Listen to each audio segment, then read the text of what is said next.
Okay, very good evening to all of you, very good evening. ठीक है, तो मैं सतीश यादव आप सभी लोगों का स्वागत करता हूं। एक बार मुझे बता देना कि आवाज़ सही है और वीडियो सही है। तो अगर आवाज़ सही है और वीडियो सही है तो हम लोग जाएंगे और सेशन के बारे में बात करेंगे। आई होप आप लोगों की जो दिवाली होगी वो आप लोगों की जो दिवाली होगी that will be very good. आप लोगों ने बहुत अच्छे तरीके से उसे सेलिब्रेट किया होगा। ठीक है, तो and I am so happy that all of you people where. ठीक है, दिवाली के सेलिब्रेशन के साथ साथ में आप लोगों ने बहुत सारे क्वेश्चंस भी किए थे और वो मैं आप लोगों से जुड़ा हुआ था। ठीक है, तो yes, very very good evening to all of you, very good evening. तो आप सभी ने ये मेरा वीडियो देखा है, ठीक है। तो आज जाएंगे और आज हम लोग जो है वो बात करेंगे बेसिकली डिफरेंट डिफरेंट टॉपिक्स के बारे में। ठीक है, very good evening to all of you and I am so happy to see all of you at this things. Actually for 2 to 3 days when there was no lecture I was missing all of your comments. ठीक है, तो ये जो वो लाल वाला जो दिखता था और वो मेरी जान वाला जो दिखता था वो बेसिकली क्या होता था मालूम है, जब मैं सोता था still I can find it out कि चैट बॉक्स में लाल लाल दिख रहा है। ठीक है, तो yes I literally miss this things. ठीक है, ये जो जितनी भी चीजें हैं, तो आई होप आप लोगों को ग्राफ थ्योरी के कॉन्सेप्ट्स में मजा आ रहा होगा कि आप लोगों ने ग्राफ थ्योरी के कॉन्सेप्ट्स भी देखे। बहुत सारे बच्चे हैं जो still they are not interacting with me but they are happy. तो एक बार बस लिख दो। ठीक है, एक बार सब लोग लिख दो अपने कमेंट बॉक्स में जो हमारा हमेशा का रूटीन रहा हुआ है। ठीक है, तो वो एक बार लिख देना। और अगर आवाज नहीं आ रही है या फिर वॉइस क्लियर नहीं, वीडियो क्लियर नहीं है, तो वो एक बार मुझे बता देना। ठीक है, वेरी गुड।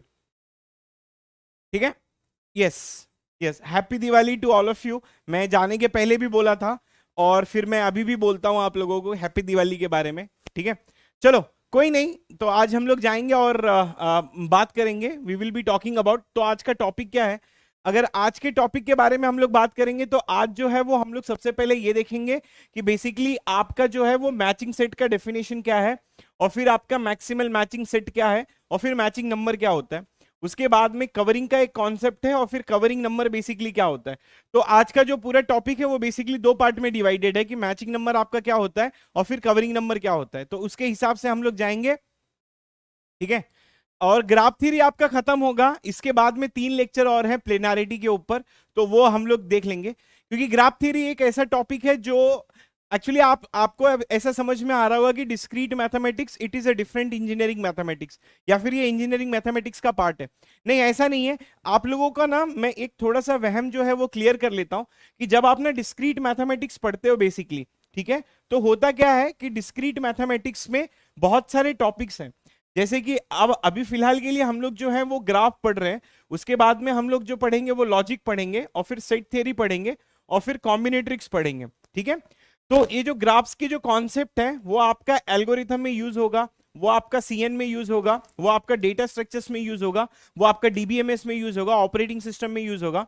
जो लॉजिक के कॉन्सेप्ट है वो आपका रिलेशनल कैलकुलस और फिर एसक्यूएल में यूज होगा, फिर वो डीबीएमएस में भी यूज होता है। ठीक है, और वो एक्चुअली लॉजिक जो है वो हर एक जगह पे फैला हुआ है, मतलब आपका यहाँ पर टीओसी में भी यूज हो जाएगा। ठीक है, और फिर सेट थ्योरी जो है उसका बेसिक कॉन्सेप्ट आपका टीओसी में आता है, फिर बाद में आपका कंपाइलर डिजाइन में आ जाता है, और कॉम्बिनेट्रिक्स में आप कैसे किसी भी चीज को काउंट करते हो। ठीक है, तो काउंटिंग के ऊपर जो क्वेश्चंस आते हैं वो गेट वाले जो होते हैं वो बेसिकली सब जगह पे आ जाते हैं। तो मेरा जो ये डिस्क्रीट मैथमेटिक्स जो हम लोग शुरू में पढ़ते हैं ये बेसिकली आपको ये बताता है कि आपको पूरा कंप्यूटर साइंस पढ़ना कैसे, इसीलिए डिस्क्रीट मैथमेटिक्स शुरू में स्टार्ट किया जाता है। बहुत सारे बच्चे ये बोल रहे हैं कि सर हमको ये वाले टॉपिक स्टार्ट करवाओ, ये वाले टॉपिक स्टार्ट कराओ, लेकिन एक्चुअली जो पढ़ने का तरीका है या तो आप डिजिटल लॉजिक से शुरू करो या तो डिस्क्रीट मैथमेटिक्स से। इवन अगर वो कोई भी सब्जेक्ट से स्टार्ट करते हैं तो हमारे पास ऐसी टीम है कि वो एकदम स्क्रैच से शुरू करते हैं, आपको कभी फील ही नहीं होगा। आपने खुद ने भी फील किया होगा कि जब मैं ग्राफ स्टार्ट किया था तो एकदम बेसिक से स्टार्ट किया था। हमारे बैच में ऐसे बहुत सारे, ठीक है, हमारे बैच में ना ऐसे बहुत सारे बच्चे हैं जो ट्रिपल ई के हैं, मैकेनिकल के हैं। ठीक है, वो भी सीएस का एग्जामिनेशन दे रहे हैं। मेरे को पर्सनल मैसेजेस भी आते हैं, वो कहते हैं कि सर मैं भले से ट्रिपल ई या ईसी का हूँ। बायोटेक के भी बच्चे हैं, बहुत सारे बच्चे मुझे मैसेज किए, तो वो बोलते हैं कि सर हमें तो सारी चीजें समझ में आ रही है। तो अब ना कुछ बच्चों का मेरे पास ऐसे बहुत सारे डाउट्स भी आते हैं।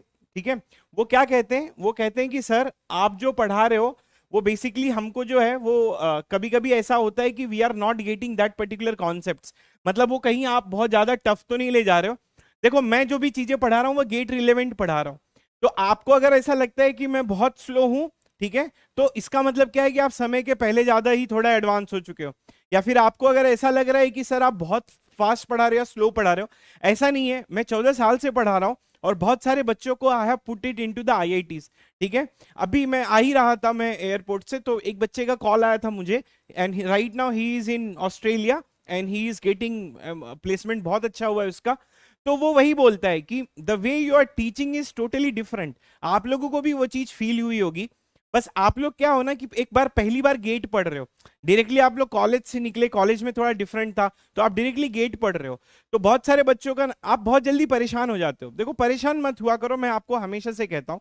आप कोई बोलता है कि सर मेरे को डीपीपी का ये चीज समझ में नहीं आ रहा है, तो अभी जो है वो मैं प्लेटफॉर्म बना रहा हूं। एक बार अगर ये मेरा प्लेटफॉर्म बन गया, जिस तरीके से मैं आपको ले जाना चाहता हूं उसी तरीके से आप जाओ। एक बार अगर आपका ये प्लेटफॉर्म बन गया, उसके बाद में हम लोग प्ले करेंगे।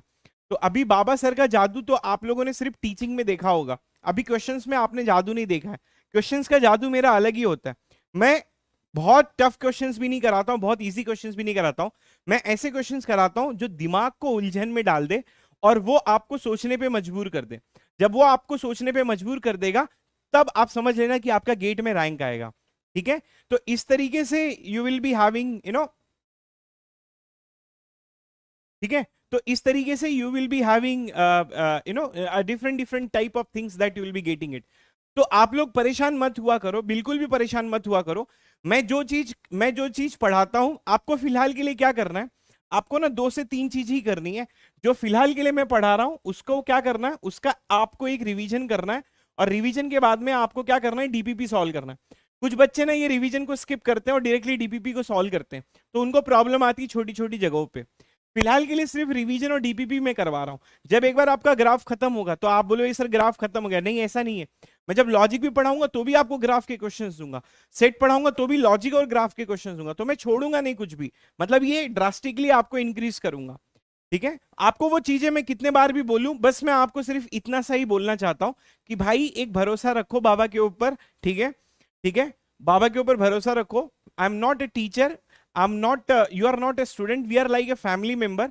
तो अगर आप मुझसे पढ़ते तो ये मेरी रिस्पॉन्सिबिलिटी हो जाती है आपके गेट एग्जामिनेशन से लेके आगे आपके आगे की लाइफ तक का भी, ठीक है। तो मैं बातें बड़ी बड़ी नहीं करता हूं, ऐसा बोलो ये बाबा आप बहुत बड़ी बड़ी बातें करते हो, ऐसा नहीं है। मेरे पुराने बच्चे भी हैं, उनसे भी आप लोगों ने इंटरेक्ट करोगे तो आपको पता चली जाएगा, ठीक है।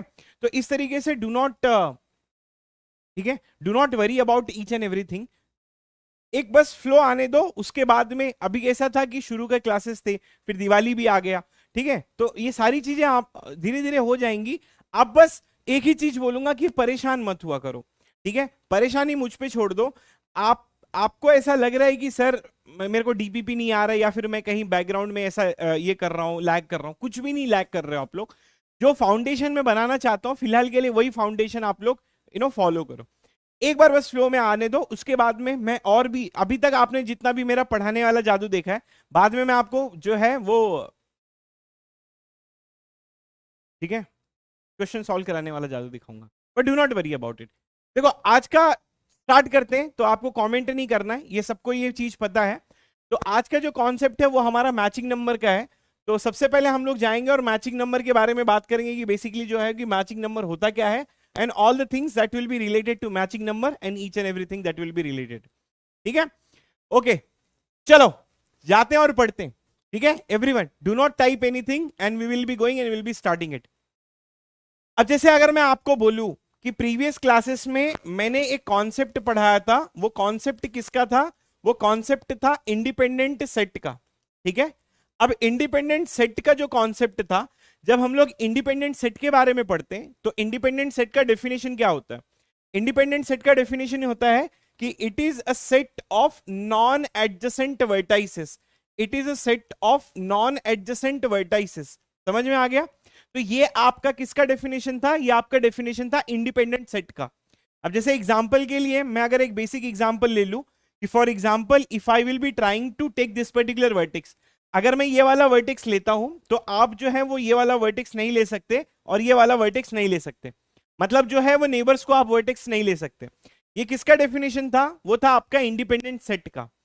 तो इंडिपेंडेंट सेट वाले डेफिनेशन में क्या था कि it is a set of non adjacent vertices. तो ये प्रीवियस क्लासेस का डेफिनेशन था, लेकिन आज का जो डेफिनेशन है, instead of a vertices what we have to consider, we have to consider as a edges. तो अब आज का जो डेफिनेशन है वो होगा set of non adjacent edges. तो ये आपका डेफिनेशन चेंज हो जाएगी and what it will become, it will become something else. तो जाते हैं और उसके ऊपर बात करते हैं कि बेसिकली होता क्या है। अब जैसे पहले वाली क्लासेस में हमने इंडिपेंडेंट सेट देखा था, तो आज का जो डेफिनेशन होगा वो क्या होगा आपका? Independent edge set. क्या होगा? Independent edge set. तो आज हम लोग इंडिपेंडेंट एज सेट के बारे में बात करेंगे। अब अगर आपसे कोई बोलेगा कि इंडिपेंडेंट एज सेट मतलब होता क्या है, तो आपको बोलना है कि basically it is a set of non adjacent vertices, it is a set of non adjacent edges, sorry, it is a set of non adjacent edges. तो ये इसका डेफिनेशन हो जाएगा, किसका? इंडिपेंडेंट एज सेट का।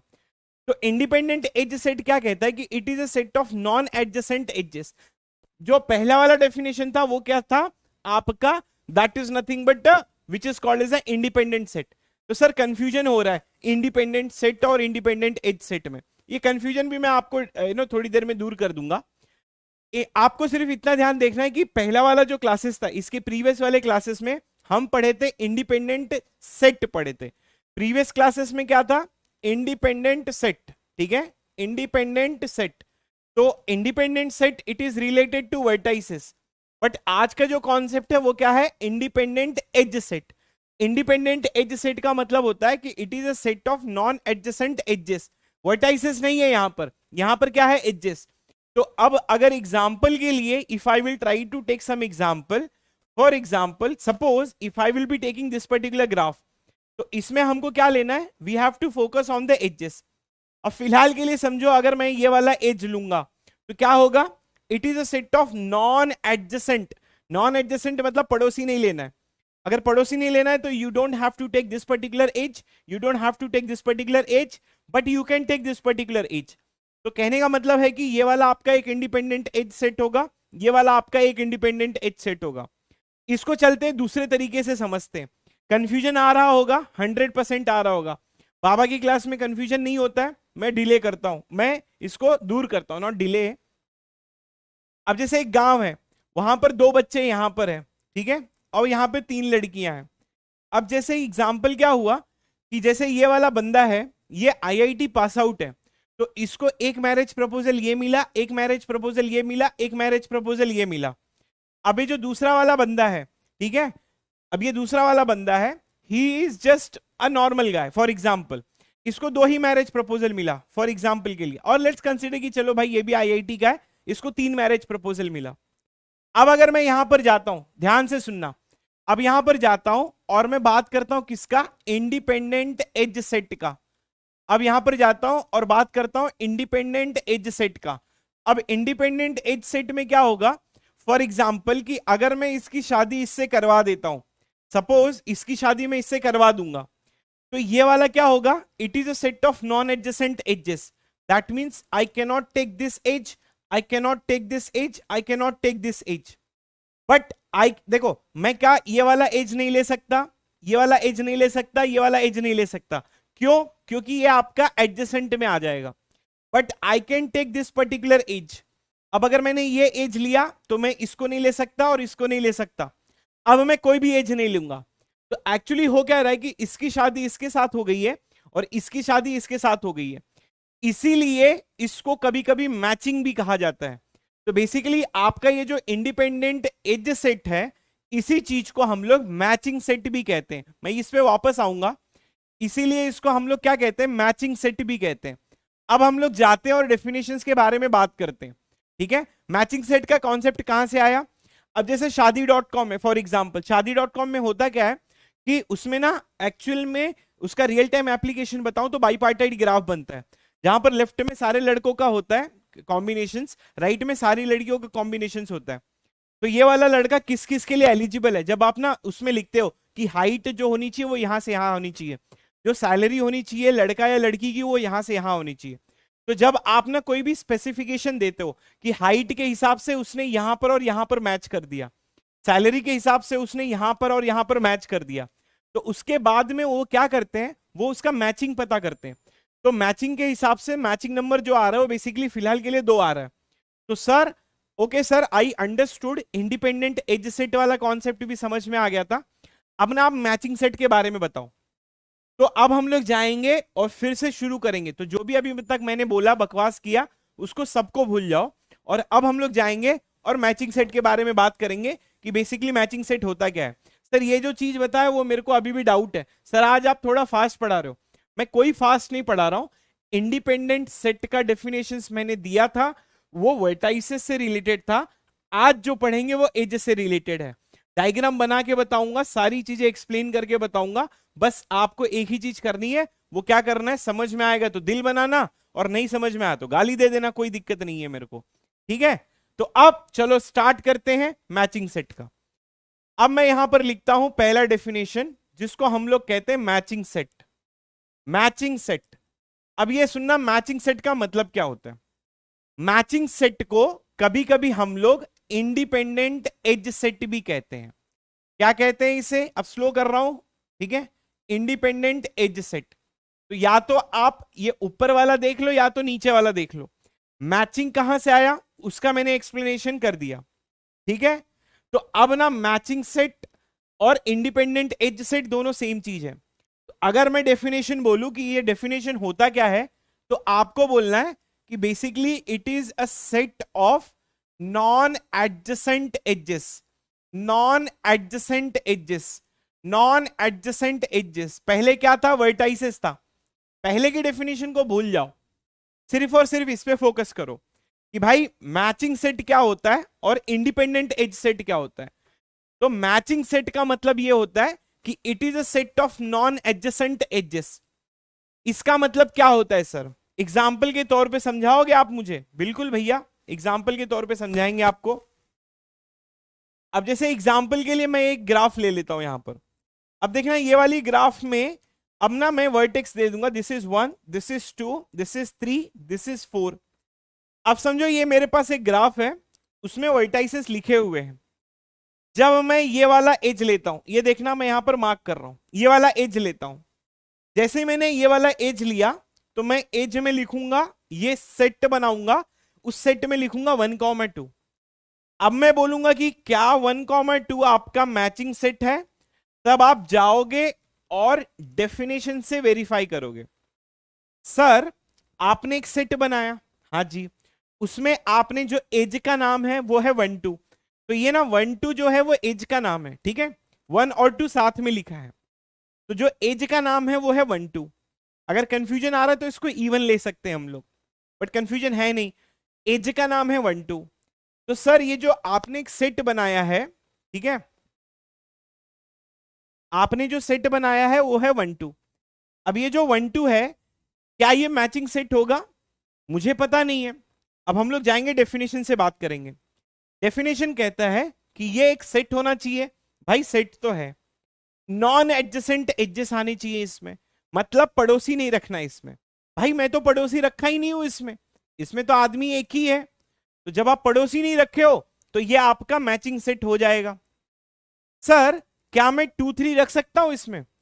2,3 अगर आप रखोगे तो डेफिनेशन खराब हो जाएगी, 2,3 आप नहीं रख सकते। अब जैसे एग्जांपल के लिए मैंने आपने 1,2 ले लिया इसमें, और फिर आपने 2,3 भी रख लिया। जैसे ही आपने 2,3 रखा, डेफिनेशन से वेरीफाई करो, ये एक सेट है, बिल्कुल सेट है ये 1,2 और 2,3 का। अब क्या ये नॉन एडजेसेंट एजेस है? भाई 1,2 आया और 2,3 आ गया, तो ये देखना 2,3 जो होगा वो क्या होगा, एडजेसेंट हो गया, डेफिनेशन को खराब कर दिया। तो 2,3 आप नहीं रख सकते, समझ में आ गया। तो 1,2 जो होगा वो एक एडजेसेंट एज होगा ही होगा इसमें, ठीक है। अब एग्जाम्पल के लिए अगर आपने 1,2 लिया तो आप 2,3 नहीं ले सकते, क्यों? क्योंकि डेफिनेशंस को वायलेट कर दिया, ठीक है। अब उसके बाद में हम लोग क्या जाएंगे, अब 1,4 के बारे में बात करेंगे। जैसे ही आपने 1,2 लिया तो आप 1,4 नहीं ले सकते, ये वाली एज नहीं ले सकते, क्यों? क्योंकि वो पड़ोसी हो जाएगा, एडजेसेंट हो जाएगा। तो आप 2,3 भी नहीं ले सकते। तो सर क्या मैं 3 4 ले सकता हूं? बिल्कुल ले सकते हो आप 3 4 यहां पर। तो अब आ गया ये 1 2 आ गया आपका, और फिर आ गया आपका 3 4। तो ये वाला भी क्या हो जाएगा आपका? मैचिंग सेट हो जाएगा। तो इसको भी हम लोग मैचिंग सेट ही कहेंगे। तो ये वाला भी 1 2 जो होगा सिंगल सेट, सिंगल सेट में अगर एक एज रखोगे, कोई भी एक एज रखोगे, तो वो हमेशा आपका क्या हो जाएगा? मैचिंग सेट हो जाएगा। तो 1 2 मैंने लिया, सर ये 1 2 लिया, क्या ये मैचिंग सेट होगा? बिल्कुल, डेफिनेशंस को वायलेट ही नहीं करेगा। डेफिनेशन को वायलेट कब करना स्टार्ट होगा? जब आप 2 या 2 से ज्यादा लोगे ना। सिंगल तो कभी भी सेटिस्फाई करेगा। तो सिंगल वाला एज लिया तो वो मैचिंग सेट होगा, 100% वो सेटिस्फाई करेगा। अब अगर 2 3 नहीं ले सकते इसमें, क्यों? क्योंकि 2 3 लिया तो पड़ोसी हो जाएगा, डेफिनेशन को वायलेट कर देगा। 1 4 लिया तो 1 4 भी पड़ोसी हो जाएगा, डेफिनेशंस को वायलेट कर देगा। 4 3 लिया, 4 3 लेने पे कोई दिक्कत नहीं है, 4 3 या 3 4 जो भी बोल लो इसको।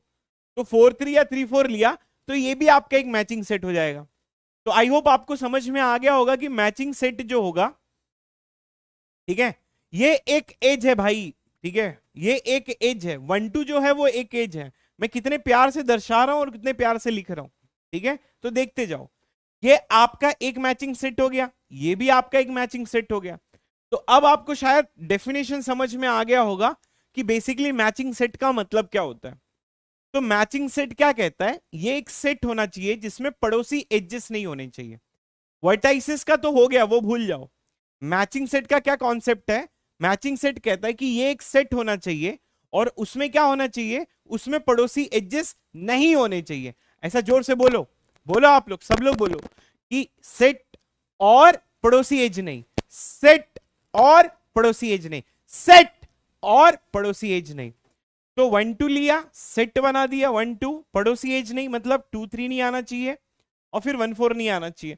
But you can take 3 4 into that, ठीक है। तो इस तरीके से आप इसका मैचिंग सेट ले लोगे, ये भी आपका एक मैचिंग सेट हो जाएगा। Let's take another example. फिलहाल के लिए suppose if I will be taking this particular edge. अब ये देखना कि अब मैं अगर ये वाला डायग्राम लेता हूं, ये वाले डायग्राम में if I will be taking for example, ठीक है, अगर वो वर्टाइसेस वाला आपको कंफ्यूजन आ रहा है तो मैं एज का नाम दे देता हूं।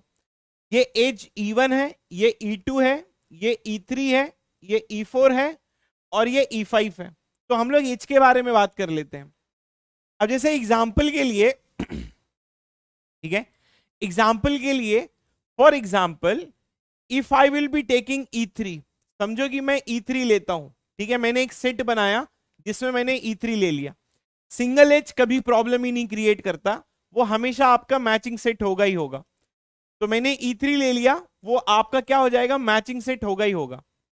अब जैसे आपने E3 लिया तो आप इसमें E2 नहीं ले सकते क्योंकि पड़ोसी हो जाएगा। आप इसमें E4 नहीं ले सकते क्योंकि पड़ोसी हो जाएगा। आप इसमें E5 नहीं ले सकते क्योंकि पड़ोसी हो जाएगा। आप इसमें E4 नहीं ले सकते तो ये पड़ोसी हो जाएगा। मतलब ये वाले ग्राफ में आप अगर E3 से स्टार्ट करते हो तो आप कोई एक्स्ट्रा एज ऐड ही नहीं कर सकते। You can not add any particular age. अगर आपने E3 से स्टार्ट किया, मेरी बात सुनना, अगर आपने E3 से स्टार्ट किया तो आप इसमें कोई भी नया एज ऐड नहीं कर सकते। इसी का दूसरा एक वर्जन लेते हैं, ठीक है, इसी का दूसरा एक वर्जन लेते हैं जहां पर हम दूसरे एज से स्टार्ट करेंगे। जैसे कि ये आपके वर्टाइसेस हो गए, ठीक है, ये E1 हो गया, ये E2 हो गया, ये E3 हो गया, ये E4 हो गया और ये E5 हो गया। अब जैसे फॉर एग्जाम्पल के लिए, ठीक है, फॉर एग्जाम्पल के लिए if I will try to take something, जैसे मैं E2 ले लूं और फिर मैं E5 ले लूं, तो ये भी आपका एक मैचिंग सेट हो गया। सर थोड़ा फास्ट चले गया, समझ में नहीं आया, फिर से बता देता हूं। मेरा कहने का मतलब क्या है, जैसे मैं अगर E2 ले लेता हूं, ठीक है, फॉर एग्जाम्पल के लिए if I will be trying to take E2, जैसे कि अगर एग्जाम्पल के लिए, ठीक है, for example if I will be trying to take E2, जैसे मैंने एक सेट बना दिया, इस सेट में E2 लिख दिया, तो सिंगल सेट जो होगा, सिंगल एज जो होगा वो कभी प्रॉब्लम क्रिएट करेगा ही नहीं करेगा, ठीक है। तो अब मैंने E2 ले लिया, क्या ये एक मैचिंग सेट है? बिल्कुल मैचिंग सेट है, कोई प्रॉब्लम नहीं है इसमें। जब मैं अगर E2 लूंगा तो मैं E1 नहीं ले सकता, क्यों? क्योंकि उसका पड़ोसी है। मैं E3 नहीं ले सकता, क्यों? क्योंकि उसका पड़ोसी है। मैं E4 नहीं ले सकता क्योंकि उसका पड़ोसी है। आपको अगर क्वेश्चन में मैचिंग वाला आता है ना, तो जिस तरीके से मैं ये विजुअलाइज करवा रहा हूं उसी तरीके से पेपर पे ड्रॉ करके आपको करना है। सबसे बड़ी दिक्कत ये होती है ना बच्चों को, कि वो क्या करते हैं ना, वो स्क्रीन पे देखते हैं और विजुअलाइज करते हैं कि यार ये होगा ये होगा, और फिर तुरंत उनको डाउट आता है, लाजमी है डाउट आना, और वो फिर तुरंत मैसेज करते हैं ग्रुप में कि भैया ये समझ में नहीं आ रहा। आप क्या करो, देखो आप ना ये छोटी छोटी चीजों में मत पड़ो। आपका एम है भाई आईआईटी जाना है, आपका एम जो है वो दुनिया में कुछ अलग करना है, ठीक है? तो क्या करो, सबसे पहले छोटी चीजों में मत पढ़ो। छोटी चीजों में पढ़ोगे छोटे में ही रह जाओगे। आप सबसे पहले वो स्क्रीन का देखा हुआ क्वेश्चन पहले आप पेपर पे ड्रॉ कर लो। पेपर खरीदना है सर, मेरे को नहीं खरीदने आ रहा है, अरे मैं पैसे देता हूं, पेपर खरीद लो यार, ठीक है? तो जैसे E2 आपने लिखा, भाई मैंने E2 बड़े प्यार से करना है, कुछ है ही नहीं है इसमें, ठीक है? झूठे जिंदगी अपनी कॉम्प्लेक्स करके बैठो तुम लोग। E2 लिख दिया, E1 नहीं लिखना है, E3 नहीं लिखना है, E4 नहीं लिखना है। E5 कर सकता हूं, बिल्कुल कर सकते हो भाई, क्योंकि वहां पर कट का निशान है ही नहीं है। तो आप ना इसको E5 को भी ले सकते हो। तो अब ये देखना कि ये जो हो गया E2 भी ले सकते हो और E5 भी ले सकते हो। तो ये एक और मैचिंग सेट हो गया आपका, ठीक है? यहां पर क्या था कि आपने E3 से शुरू किया था। जब आपने E3 से शुरू किया था तो सब जगह कट लग गया, कहीं पर ऐड नहीं कर सकते। जब आप E2 से शुरू करते हो तो कुछ जगहों पे कट लगा था, E5 में कट नहीं लगा था, तो E5 को ऐड कर सकते हो।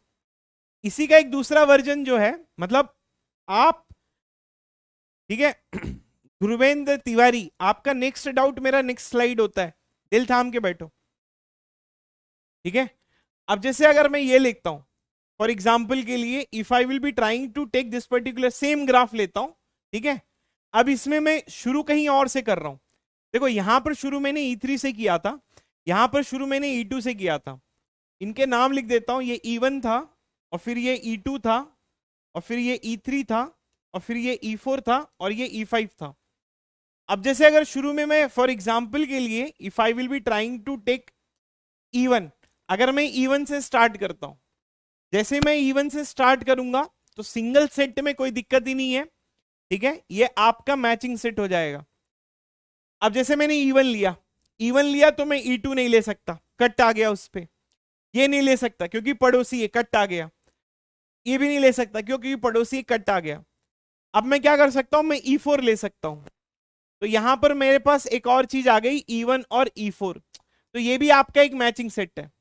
तो वैसे ही इस ग्राफ में बहुत सारे मैचिंग सेट मिलेंगे आपको। ये भी मैचिंग सेट है, E3 भी आपका मैचिंग सेट है। जब आप E3 से स्टार्ट करोगे तो ये भी एक मैचिंग सेट है। तो इस ग्राफ में ना बहुत सारे मैचिंग सेट मिल गए मेरे को। E3 भी मैचिंग सेट है, अगर E2 से शुरू किया तो E2 भी मैचिंग सेट है, E2 E5 भी मैचिंग सेट है, E1 से शुरू किया तो E1 भी आपका मैचिंग सेट है, और E1 E4 से शुरू किया तो E4 भी आपका मैचिंग सेट है। तो ये, ठीक है, ये सारे के सारे जो हैं, this all will become your matching set, different types के, ठीक है? ये डिफरेंट टाइप्स के आपके मैचिंग सेट्स मिल गए। अच्छा सर, मेरे को एक चीज समझ में आ गया कि जब आप एज लेते हो तो पड़ोसी को कट कर दो। विजुअलाइज करो, आपने कोई भी एक एज लिया तो पड़ोसी को कट कर दो। जब आपने पड़ोसी को कट कर दिया तो भाई उससे उसको लेना ही नहीं है। अब जैसे एग्जाम्पल के लिए, अब ये बंदा जो है वो क्या कर रहा है, इसके पास 3 शादी के रिश्ते आए। अब जब ये 3 शादी के रिश्ते में से वो किसी एक लड़की से शादी करेगा तो सीधी सी बात है कि ये दोनों को कट कर देगा। यही कॉन्सेप्ट है मैचिंग का। आपने इसके साथ शादी करवा दी, ठीक है, आपने इसके साथ शादी करवा दी, तो अब ये वाला और ये वाला कट कर दिया। इसको ही मैचिंग सेट का कॉन्सेप्ट कहा जाता है। अब चलते हैं थोड़ा एक और एडवांस लेवल में। एग्जाम्पल के लिए if I will draw one graph यहां पे, ठीक है, मैं वर्टेक्स के फॉर्म में लिख दूंगा, आप लोग बस समझते जाना।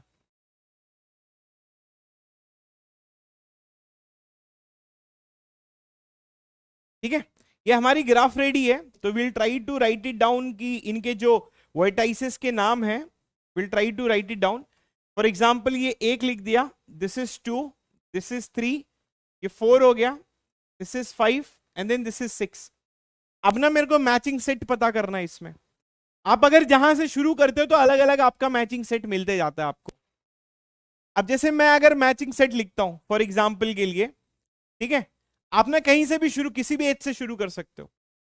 For example if I will take 2 3, अब जब मैं अगर 2 3 लेता हूं तो I cannot take this, I cannot take this, I cannot take this and I cannot take this. सीधी सी बात है।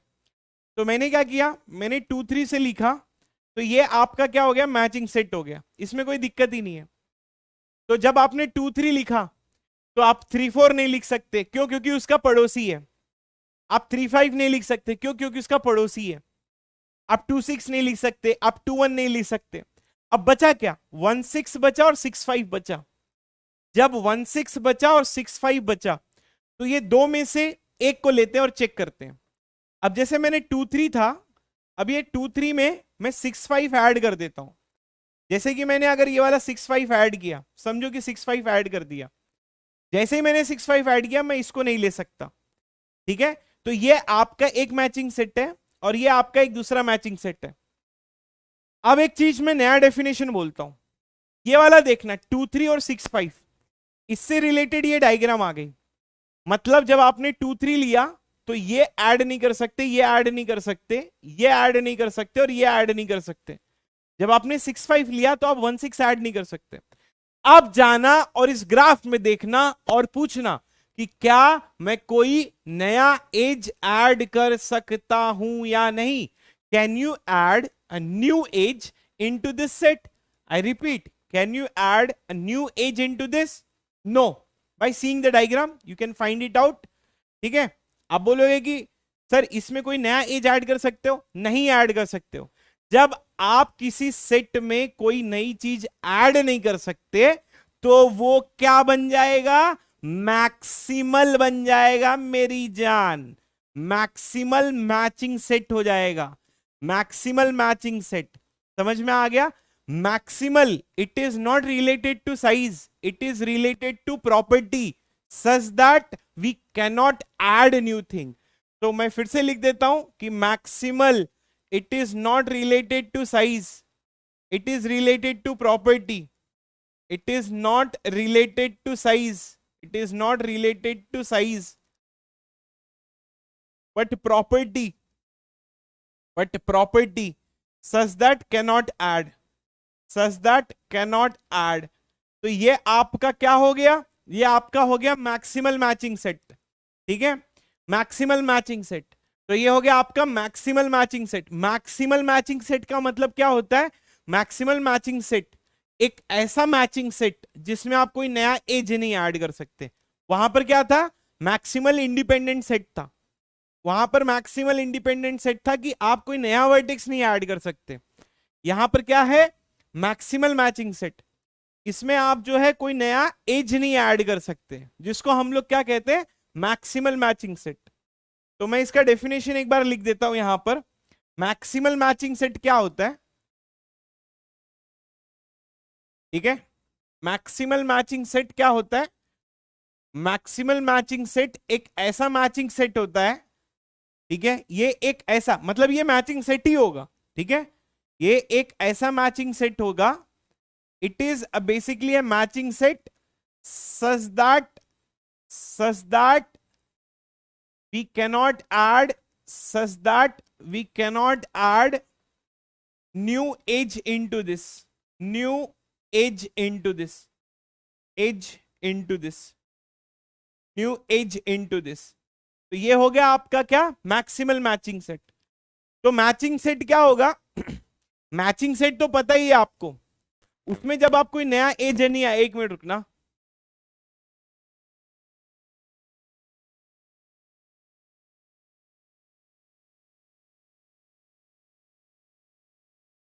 तो ये एक ऐसा मैचिंग सेट है जहां पर क्या होगा, आप कोई नया ऐड नहीं कर, मतलब आप शुरू में क्या करोगे, आपने शुरू में कोई एक एज लिया, फिर ऐड किया, ऐड किया, ऐड किया, एक टाइम ऐसा आएगा जब वो पैक हो जाएगा। एग्जाम्पल के लिए मैंने डेफिनेशंस तो नहीं दिया था, लेकिन यहां पर हम लोग बोल सकते हैं, जैसे ये वाला जो है E3, इसमें अगर आप वेरीफाई करोगे तो आप कोई नया एज नहीं ऐड कर पा रहे हो इसमें, तो ये आपका क्या हो गया था, ये आपका हो गया था maximal matching set, maximal matching set हो गया था। मतलब ये सिंगल वाला भी आपका मैक्सिमल मैचिंग सेट हो जाएगा यहां पर।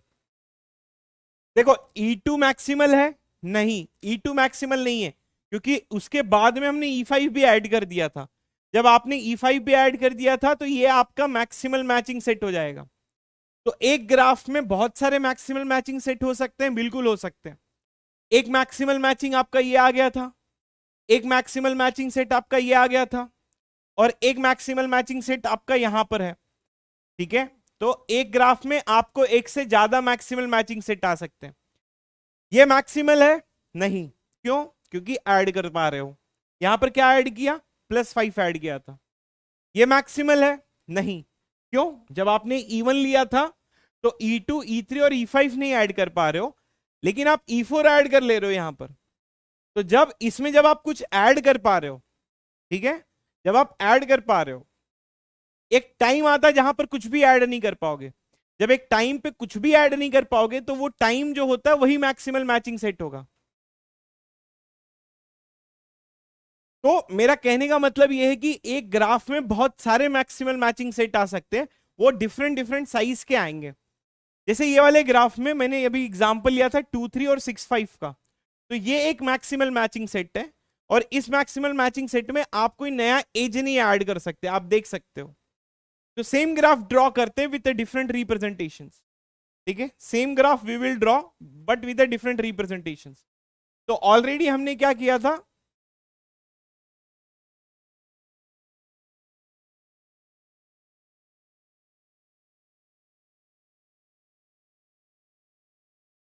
ठीक है, तो ऑलरेडी हमने ये वाला रिप्रेजेंटेशन लिया था, जहां पर ये 1 हो गया, this is 2, this is 3, this is 4, this is 5, this is 6। Convention same रखना चाहता हूं मैं, तो एक बार चेक कर लेते हैं। 1 2 3 4 5 6 बराबर है। ठीक है, जब आप रिवाइज करो तो आपको कोई प्रॉब्लम ना हो, बस मेरा वो इंटेंशन है। तो जब आपने यहां पर 2 3 लिया था, जब हमने 2 3 लिया था, तो we cannot take this, we cannot take this, we cannot take this, and we cannot take this. हमने फिर 6 5 लिया और वी कैनॉट टेक दिस। तो कहने का मतलब क्या है कि जब हम लोग इसमें एक मैक्सिमल मैचिंग सेट जो है, ठीक है, हमारा एक मैक्सिमल मैचिंग सेट क्या था यहां पर, if I will try to find it out, maximal matching set जो था दैट विल बी कि बेसिकली 2 3 था और उसके बाद में 6 5 ऐड किया। ठीक है, तो ये आपका जो हो गया वो आपका मैक्सिमल मैचिंग सेट आ गया। अब जैसे दूसरा एग्जांपल लेते हैं इसका ही, for example if I will try to take this same graph but I will start from another edge। तो आप एक ही ग्राफ लो, अलग अलग एज से स्टार्ट करोगे तो अलग अलग तरीके का आएगा। तो एक मैक्सिमल मैचिंग सेट ये आ गया, दूसरा ट्राई करते हैं। ठीक है, नेमिंग कन्वेंशन दे देता हूं इसका, ये 1, ये 2, ये 3, ये 4 और ये 5 और ये 6। अब हम लोग जाते हैं और इसकी में बात करते हैं। अब जैसे मैं अगर 3 4 से स्टार्ट करता हूं, ठीक है, तो मेरा 3 4 जो होगा वो बेसिकली एक मैचिंग सेट होगा 3 4। अगर 3 4 लिया तो 3 5 नहीं ले सकता, फिर 2 3 नहीं ले सकता। क्या मैं 6 5 ले सकता हूं? यस, आई कैन टेक 6 5, क्योंकि 6 5 पे कट नहीं लगा है। जैसे 3 4 लिया तो मैं किस पे कट मार सकता हूं? मैं इस पे कट मार सकता हूं और इस पे कट मार सकता हूं। तो बाकी का 1 2 3 4 पे कट नहीं लगा है, कुछ भी ले सकते हो। तो आई कैन टेक 6 5, तो इसमें ऐड कर सकता हूं। तो फिलहाल के लिए ये आपका एक मैचिंग सेट है। अब क्या होगा, इसमें 6 5 ऐड कर सकता हूं, तो 3 4 लिखा और फिर 6 5, तो ये भी एक मैचिंग सेट है। जब मैंने ये वाला लिया तो कहां पे कट लगेगा? इस पे कट लगेगा और इस पे कट लगेगा। अब बच गया आपका 1 2। 1 2 ऐड हो सकता है, बिल्कुल ऐड हो सकता है। अगर इसमें मैं 1 2 ऐड कर दूं तब तो ये मैक्सिमल होगा नहीं, तो 1 2 इसमें ऐड कर दो आप। अब ये देखना 3 4 था और फिर 6 5 था और फिर 1 2 था। अब ये वाला जो है, जैसे ही आप अगर 1 2 लेते हो तो क्या होगा, अब कुछ ऐड नहीं कर सकते। जब आप कुछ ऐड नहीं कर सकते तो ये क्या हो जाएगा, आपका मैक्सिमल मैचिंग सेट हो जाएगा।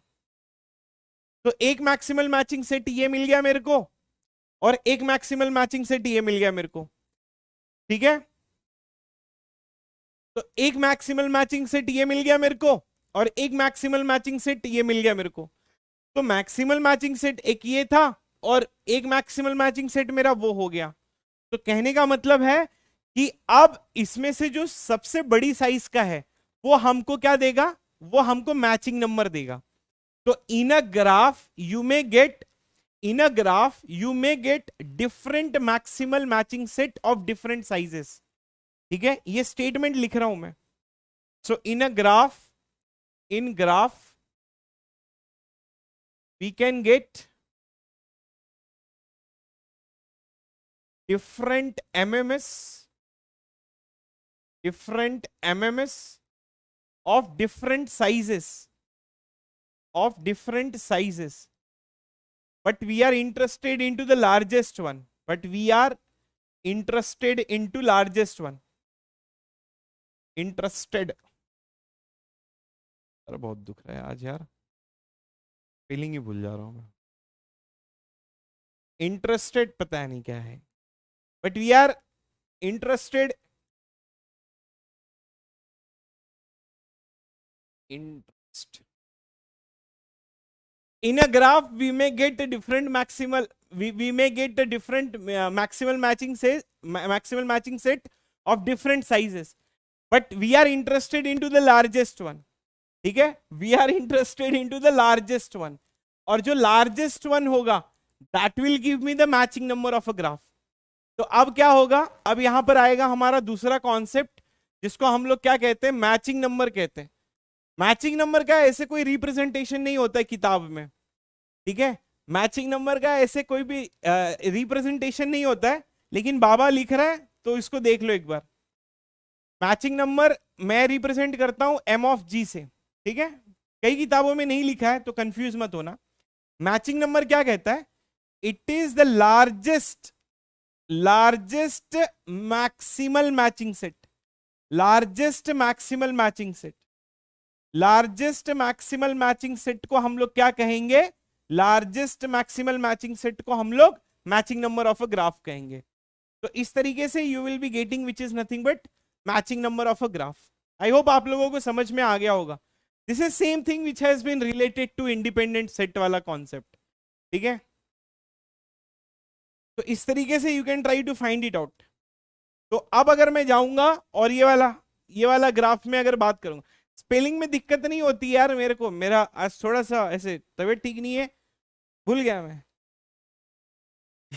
ठीक है, अगर इसका मैं मैचिंग नंबर बोलूंगा तो what will be the matching number of this graph, matching number of this graph is basically 3, क्योंकि एक की साइज 2 है और एक की साइज 3 है। तो अब ना इस टाइम पे आपको कंफ्यूजन नहीं होना चाहिए कि मैक्सिमल का मतलब लार्जेस्ट नहीं होता है, मैक्सिमल का मतलब होता है प्रॉपर्टी। तो maximal maximal maximal, property property property, इसमें से जो सबसे लार्जेस्ट होता है, लार्जेस्ट का मतलब जिसमें सबसे ज्यादा नंबर ऑफ एजेस होते हैं, वो आपका मैचिंग नंबर बन जाएगा। ठीक है, तो इस तरीके से you can try to find it out the matching number of a graph. तो यहां पर आपको matching number that you will be getting is basically 3। I hope आप लोगों को ये चीज समझ में आ गई होगी। अब अगर मैं ये वाले ग्राफ में जाऊं, अब इस ग्राफ में एक मैक्सिमल ये है, एक मैक्सिमल ये है और एक मैक्सिमल ये है, तो इसमें से लार्जेस्ट साइज कौन है, 2। तो लार्जेस्ट साइज क्या होगा, that it will become the matching number of this graph you will be getting is basically 2। तो ये आपका क्या हो जाएगा, मैचिंग नंबर आ जाएगा, that will be getting is basically 2। ठीक है, तो इस तरीके से you can try to find it out the matching number of a graph.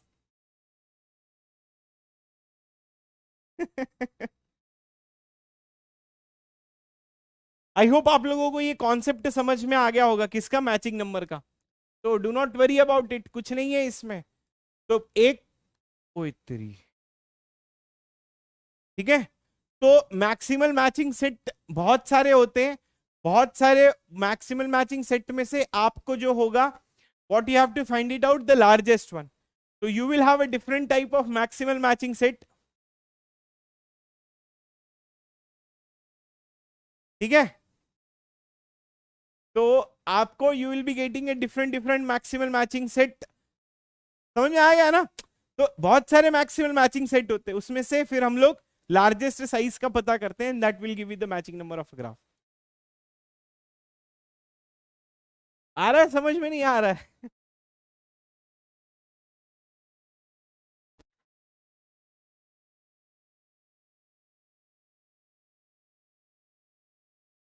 Clear?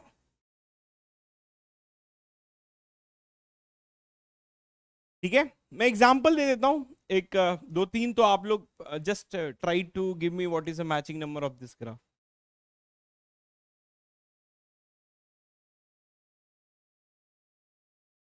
Okay, what is the matching number of this G1?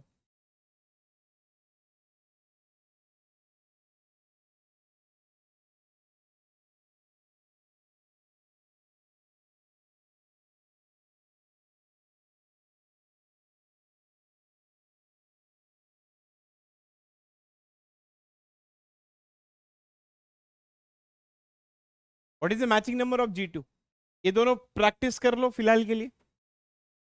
अरे ध्रुवेंद्र तिवारी भाई, हाँ होता है, होता है, काहे परेशान हो रहे हो, मैं आगे बताने वाला था। Empty set is also matching set, जब पूछ ही लिए तो बता ही देता हूं, आगे आने वाला था, बताने ही वाला था, सब खराब कर देते हो। चलो ये बता दो G1 और G2 का।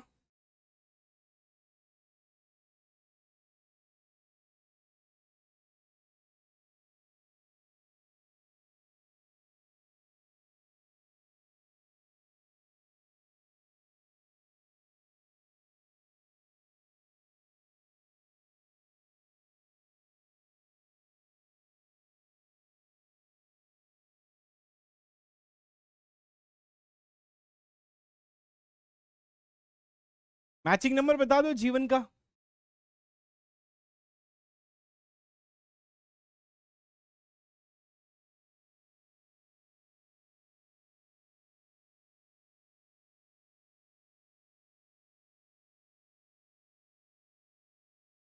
ये दो, ये दो दिन रहा। वारे सूरज प्रताप, वारे अनुराग, विश्वजीत, बहुत सही, अनमोल सिंह नेगी, वेरी गुड विशाल, वेरी गुड मनीष, अनिकेत, अभिषेक, प्रियांशु, प्रदीप, अभिषेक, मनीषा, आकाश, आशा, उदित, जनार्दन, ईशा, नवीन, साक्षी, एरर, सूरज, प्रीति, नंदिनी, सायक, तनुज। एक्चुअली आज मैं नाम पढ़ रहा हूँ तुम लोग का, आफ्ताब। मतलब धीरे धीरे आ जाएगा, एक टाइम आएगा कि मेरे को सबको पता चल जाएगा मेरी क्लास में कौन कौन है। वैसे दो चार लोगों के नाम याद है मुझे।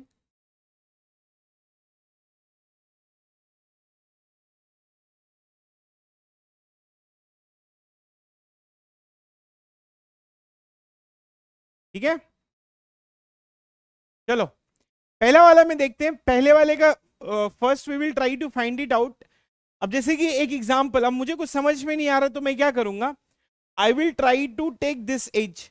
अब मैंने अगर ये एज लिया, क्या होगा, that means I cannot take this edge, I cannot take this edge, I cannot, cut मारो, कट मारो सब।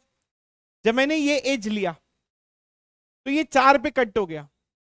अब मैं क्या करूंगा, मैं दूसरा एज लूंगा, ये वाला एज लिया, जब ये वाला एज लिया तो इस पे भी कट आ गया और इस पे भी कट आ गया, तो ये जो दो मिला वो मैचिंग नंबर नहीं कहलाएगा, वो फिलहाल के लिए मैक्सिमल मैचिंग है। ठीक है, तो अगर मैं ये वाला और ये वाला स्टार्ट कर, this is one possibility actually, तो ये एक मैक्सिमल मैचिंग सेट है आपका। ठीक है, ये एक मैक्सिमल मैचिंग सेट है। अब जैसे दूसरा वाला अगर मैं सेम ड्रॉ करता हूं फॉर एग्जाम्पल के लिए, ठीक है, we can go with the different possibilities, you can go with the different possibilities. ठीक है, तो you can try to find it out about this things. Today is my first class, अरे welcome welcome, बहुत बहुत I welcome to all of you those who are watching this as first class. आप थोड़ा एक काम करो, पहले की क्लासेस पढ़ के आ जाओ, अभी सैटरडे संडे टाइम मिलेगा, पढ़ लेना उसमें। तो अब क्या होगा, we can go with the different possibilities. Suppose if I will be taking this particular edge, that means I cannot take this age, I cannot take this age, and I cannot take this age.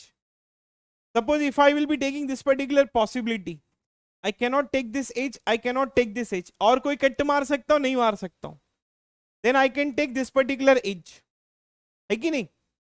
तो ये इसके adjacent नहीं है, ये भी इसके adjacent नहीं है.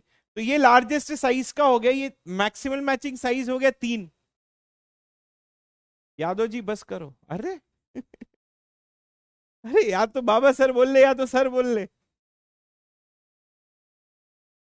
और इसका साइज क्या हो गया 2. तो matching number of this graph what you will be getting, matching number of this graph you will be getting is basically 3. यहां पर भी if you will try to take an edge, suppose आप इसकी शादी इसके साथ करवा देते हो, तो ये इसकी शादी नहीं होगी, ये नहीं होगा, ये नहीं होगा, ये नहीं होगा. And you can take this possibility and you can take this possibility. तो एक्चुअली ये बेसिकली आपका जो ग्राफ है, इट इज रिप्रेजेंटिंग K33. जब आपका ये K33 रिप्रेजेंट करेगा, तो एक ना आइडिया आ गया कि matching number of K33 you will be getting is basically 3 only.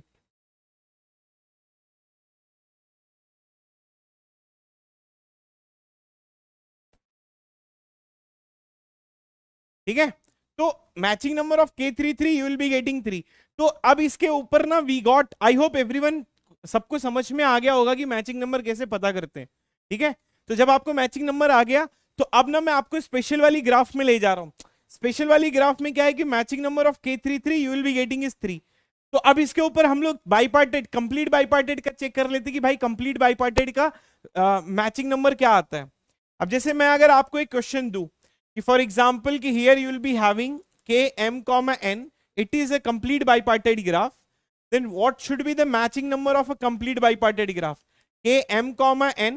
Can I write Km, N is basically, you know, what I can say that matching number of this. मेरे को पता नहीं है, तो मैं क्या करूंगा, I will try to take some possibilities. मैं एग्जाम्पल के लिए I will try to draw some possibility.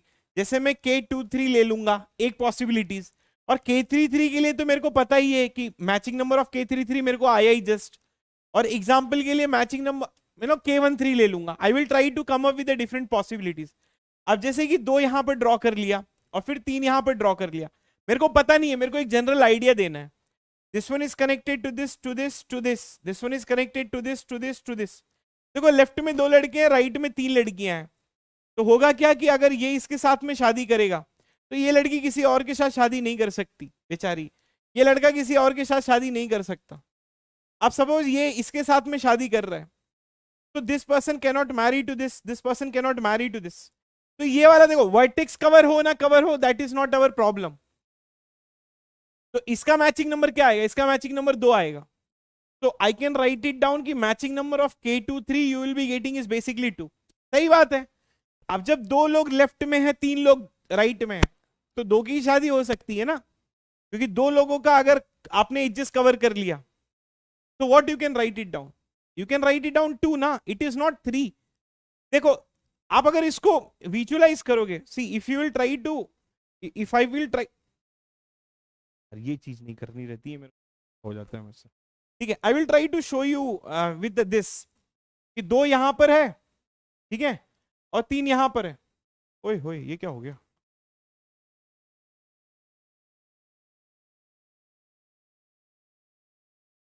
ठीक है, कि 2 यहां पर है. इसको ना एक ऐसा विजुअलाइज करो, try to visualise in this format, you will get the idea.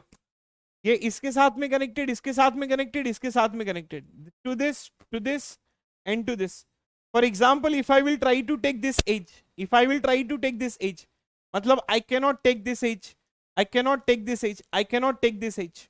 तो अब ना बहुत सारी पॉसिबिलिटीज है, उसमें से अगर मैं एक पॉसिबिलिटी ये लेता हूं, तो I cannot take this edge, I cannot take this edge, और ये वाला एज इसके एडजेसेंट है, तो क्या होगा, I cannot take this edge also. मतलब अब कोई एज बचा ही नहीं है. तो इसका matching number of K23 what you will get is basically 2.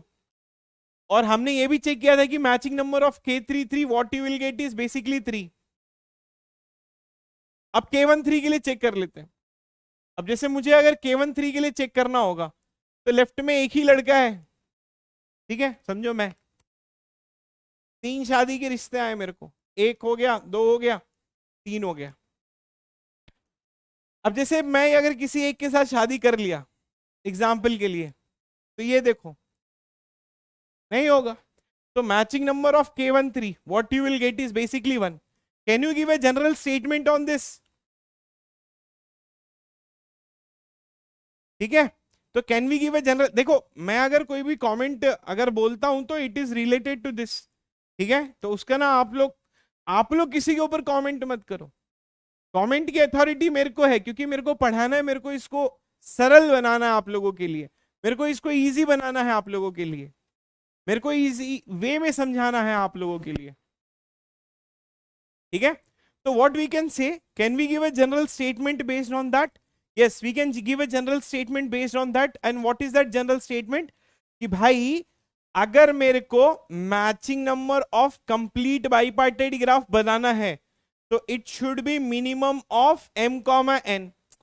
तो जो कुछ भी मिनिमम होगा m और n में से जो कुछ भी मिनिमम हो जाएगा, ठीक है, वो आपका क्या हो जाएगा? That will become the matching number of this particular complete bipartite graph. Example के लिए मैचिंग नंबर ऑफ K1,4, तो it should be minimum of 1,4। So what is minimum of 1,4? You will get is basically 1. If I will try to find out matching number of K23, so it should be minimum of 2,3. So what you will be getting? You will be getting answer as a 2. तो इस तरीके से I can give a general statement that you will be getting it. I hope आप लोगों को ये चीज समझ में आ गई होगी मैचिंग नंबर क्या होगा। Matching number of K1,4 that it should be minimum of 1,4. Matching number of 2 3, that means it should be minimum of 2,3. In that manner we can try to find it out कि basically इसका matching number क्या होगा। आई hope आप लोगों को ये चीज समझ में आ गया होगा।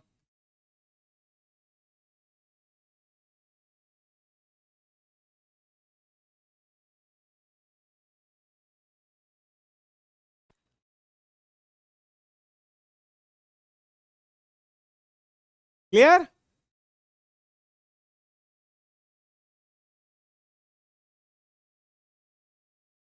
ठीक है, तो इस तरीके से हम लोग मैचिंग नंबर पता कर सकते हैं। अब जैसे मेरे को साइकिल का पता करना है, तो साइकिल का मेरे को आइडिया नहीं है, मेरे को फॉर्मूला नहीं पता है। अरे वही होगा गोपाल जी, गोपाल जी ये देखो, आप ना क्या ही पूछ लिए मुझसे, ये तो बहुत टफ पूछ लिया आपने, तो आपने बहुत टफ पूछ लिया, तो ये क्या हो जाएगा? 1 हो जाएगा। भाई जब मैं मिनिमम लिख रहा हूं, ये दोनों का मिनिमम जो होगा वो क्या आएगा? वो 1 ही आएगा ना। तो जो कुछ भी होगा वो मिनिमम आएगा, चाहे K14 लिखो चाहे K41 लिखो, it does not matter, it should be what? It should be minimum. अब जैसे साइकिल का मैचिंग नंबर मेरे को पता करना होगा, तो साइकिल का मैचिंग मेरे को थोड़ी पता है यार कि साइकिल क्या होगा। मैक्सिमम कैसे होगा भैया? मैक्सिमम नहीं भाई, मिनिमम। सीधी सी बात है, जब एक ही लड़का तैयार है शादी करने के लिए तो वो दूसरे से शादी नहीं कर पाएगा, ये मिनिमम की कंडीशन है। मैक्सिमम कहां से आ रहा है आपका?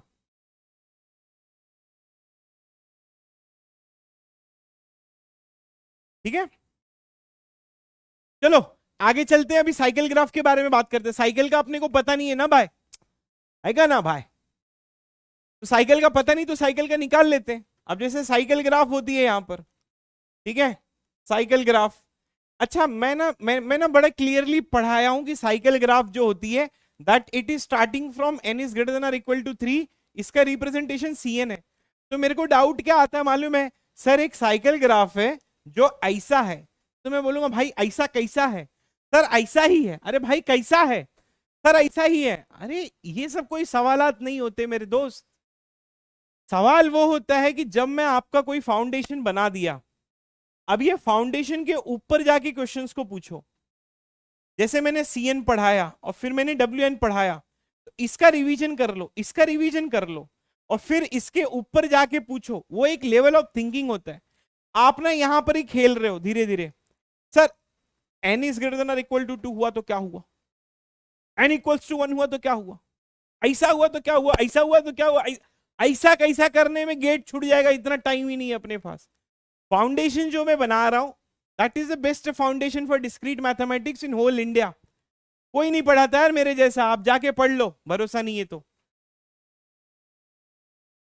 ठीक है, तो ना ये छोटी छोटी चीजों में रहोगे, छोटी छोटी चीजों में ही रह जाओगे। आपको लग रहा है कि आप ना ये चैट बॉक्स में आप ये सोचते हो कि मैं ये लिख दूंगा तो मैं, देखा विनोद मैं बहुत बढ़िया लिखा हूं, वो बहुत बढ़िया नहीं होता है, वो एक टाइम वेस्ट होता है। फिर मेरे को भी लगता है यार कि मैं बोला यार मैं इतने साल से पढ़ा रहा हूँ, ऐसे डाउट पूछते हैं ये लोग, वो एक्चुअली कुछ नहीं होता है। इस इस तरीके से ऐसा नहीं होता है। I mean it does not have any sense, try to ask me, because देखो टाइम बहुत कीमती है। अगर आप मेरा टाइम ले रहे हो भाई, मैं see you just try to understand, I should spend a time on that person who can give me a rank, और I should give a time on that person who is just trying to क्या कहते हैं कि मुझे ऐसे छोटा महसूस कराना चाहता है, बाबा तेरे को कुछ नहीं आता मैं पढ़ाता हूँ।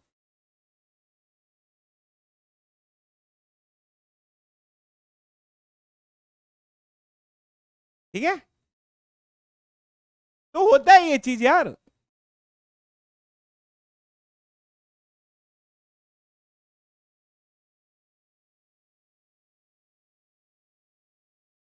ठीक है, तो cycle graph n is greater than equal to 3 CN। अब जैसे ना पहले जब मैं ऑफलाइन में पढ़ाता था ना, सुनो मैं आपको थोड़ी 2-3 चीजें बताता हूँ, सुन सुन लेना जरा। पहले ना मैं जब कैसा होता था ना ऑफलाइन में पढ़ाता था, 1-2 मिनट का सुन लेना मेरा, ठीक है। मैं ऐसे ज्यादा बोलता नहीं, पर कभी कभी अपनी इच्छा होती है ऐसे दिल से आप लोगों को कुछ सुनाने की। क्योंकि देखो हमारी जिंदगी में कोई नहीं, हमारी जिंदगी में सिर्फ एक ही चीज है, वो आप लोग हो। तो हमारे साथ जो भी घटता है तो हम सोचते हैं किसको बताए किसको बताए किसको बताए, वो आप हो। ठीक है, तो होता क्या है कि जब ना मैं ऐसे पहले ना ऑफलाइन में ऐसे जाता था, जैसे ऑफलाइन में तो एक्चुअली रिएक्शन पता चलता है, ऑफलाइन ऑनलाइन में नहीं। सॉरी देखो, सॉरी मैं किसी से एक्सपेक्ट नहीं करता, आप लोगों को मैं सिखाना चाहता हूं कि किस तरीके से पढ़ते हैं बस। मैं किसी, देखो मैं आपको कभी नीचा नहीं, देखो बाबा कभी भी किसी को भी, ठीक है, बाबा किसी को डिमोटिवेट नहीं करता। बेइज्जती करेगा आपकी बाबा, क्यों बेइज्जती करेगा? देखो दोनों में फर्क है, दोनों में फर्क है। आप सुनना जरा, मेरी बात सुनना ध्यान से, आज ना मेरा थोड़ा बोलने का मन है, मेरा बात सुन लेना। बाबा किसी की बेइज्जती, बाबा किसी को डिमोटिवेट नहीं करता, मैं अपने स्टूडेंट को कभी डिमोटिवेट नहीं करता हूं, मैं उनकी बेइज्जती करता हूं। दोनों दोनों फर्क है। अगर मैं किसी को डिमोटिवेट कर दिया तो ही कैन फील कि यार मेरे को कुछ नहीं आता है।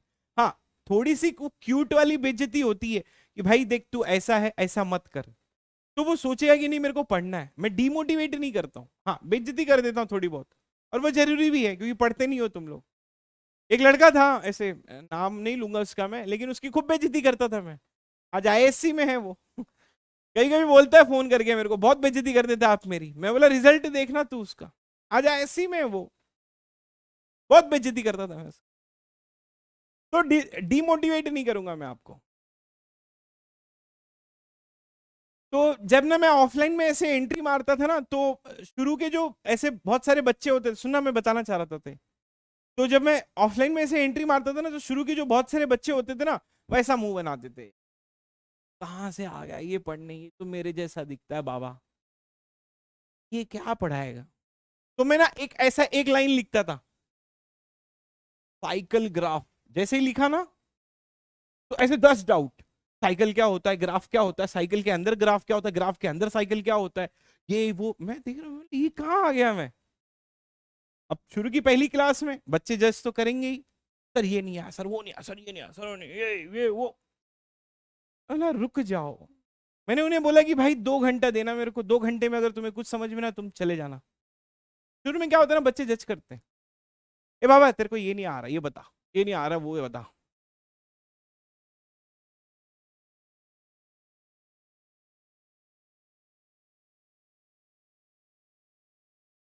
ठीक है, तो होगा क्या कि आप लोग चेक करते हो, बाबा मेरे को ये नहीं आ रहा है वो नहीं आ रहा। मैं बोला भाई 2 घंटा दे दे मेरे को।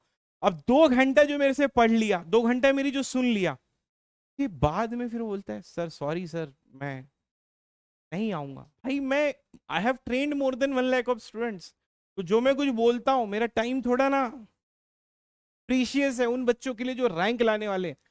आप नहीं लाने वाले हो तो सिर्फ सुनो, ठीक है? चलो कोई नहीं, टाइम वेस्ट नहीं करते, जाते हैं और बात करते हैं। देखो अगर साइकिल ग्राफ आ गया तो साइकिल ग्राफ में मेरे को क्या रिप्रेजेंटेशन है, जैसा ये रिप्रेजेंटेशन है C of N and then N is greater than और इक्वल टू 3। तो साइकिल ग्राफ में मेरे को ये पता नहीं मैचिंग नंबर क्या होता है, तो मैं क्या करूंगा, मैं ड्रॉ करूंगा और मैं पता करूंगा। अब जैसे ये C3 ले लिया, अब देखना ये C3 में जो होगा, if I will take this edge, तो ये नहीं ले सकता और ये नहीं ले सकता, तो matching number of C3 what it will become, it will become 1। अब मैं C4 के लिए भी ले सकता हूं। अब जैसे मैंने अब यहां पर C4 के लिए ले लिया, C4 का matching number, if I will take this edge, I cannot take this, I cannot take this, but I can take this. तो matching number of a C4, ठीक है, matching number of a C4 what you will be getting is basically 2। Sir ये ना एक थोड़ा सा doubt है, बोलो क्या? सर देखो 4 के लिए 2 आ रहा है और 3 के लिए 1 आ रहा है, सर कहीं ना कहीं तो डिवाइड कर रहा है। हाँ भाई डिवाइड कर ही रहा है। सर वो कैसा डिवाइड कर रहा है, ऐसा डिवाइड कर रहा है कि मैचिंग नंबर ऑफ Cn अगर लूंगा तो ना सर वो n/2 कर रहा है, लेकिन सर अगर यहां पर n/2 करोगे तो 3/2 का मतलब होता है 1.5। तो सर लेकिन आंसर में 1 आ रहा है, तो ये तो 1.5 है, तो हम लोग क्या ले लेंगे, फ्लोर फंक्शन ले लेंगे, ठीक है? तो it is basically floor of n/2। अब ना कुछ बच्चे मेरे को फ्लोर और सीलिंग के लिए भी पूछ लेते हैं, तो मैं ना उनको भी बता देता हूं,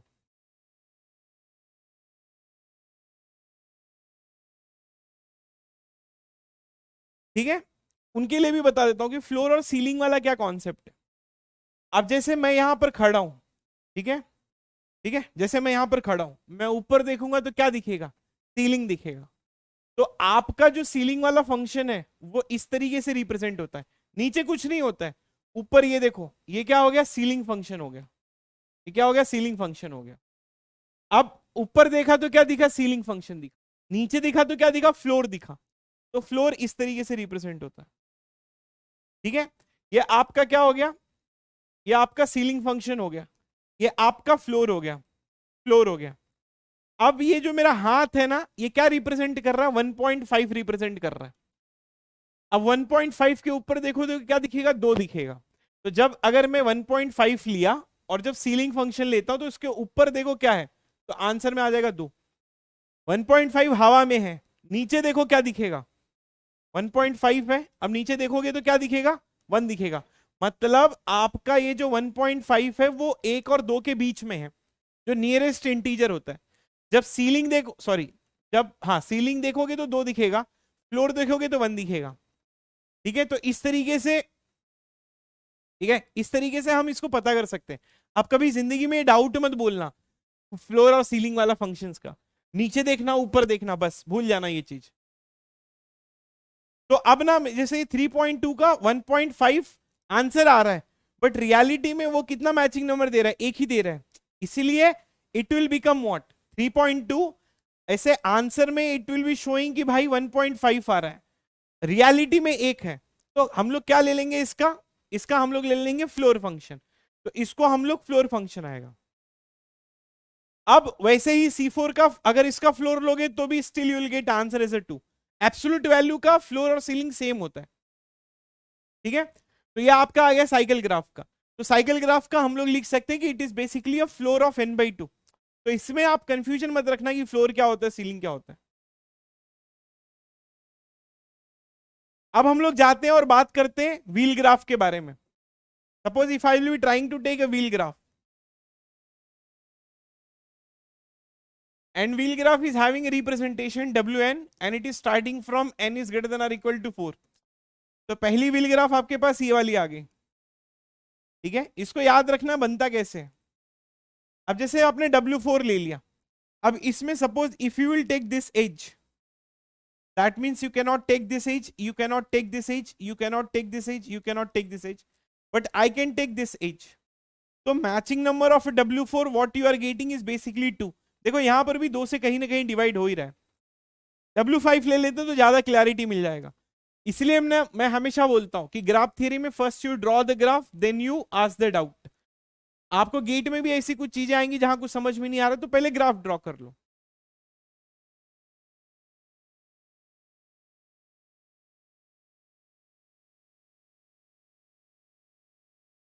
ये W5 ले लिया मैंने।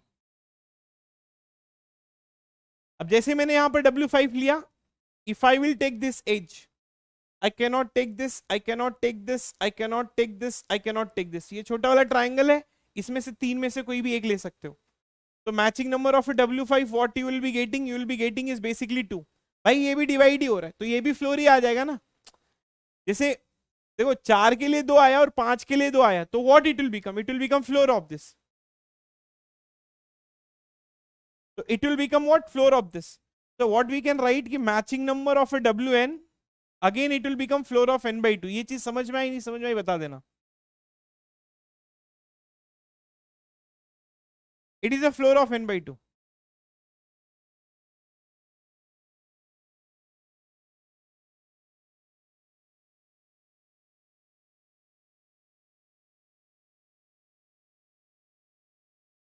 Clear everyone?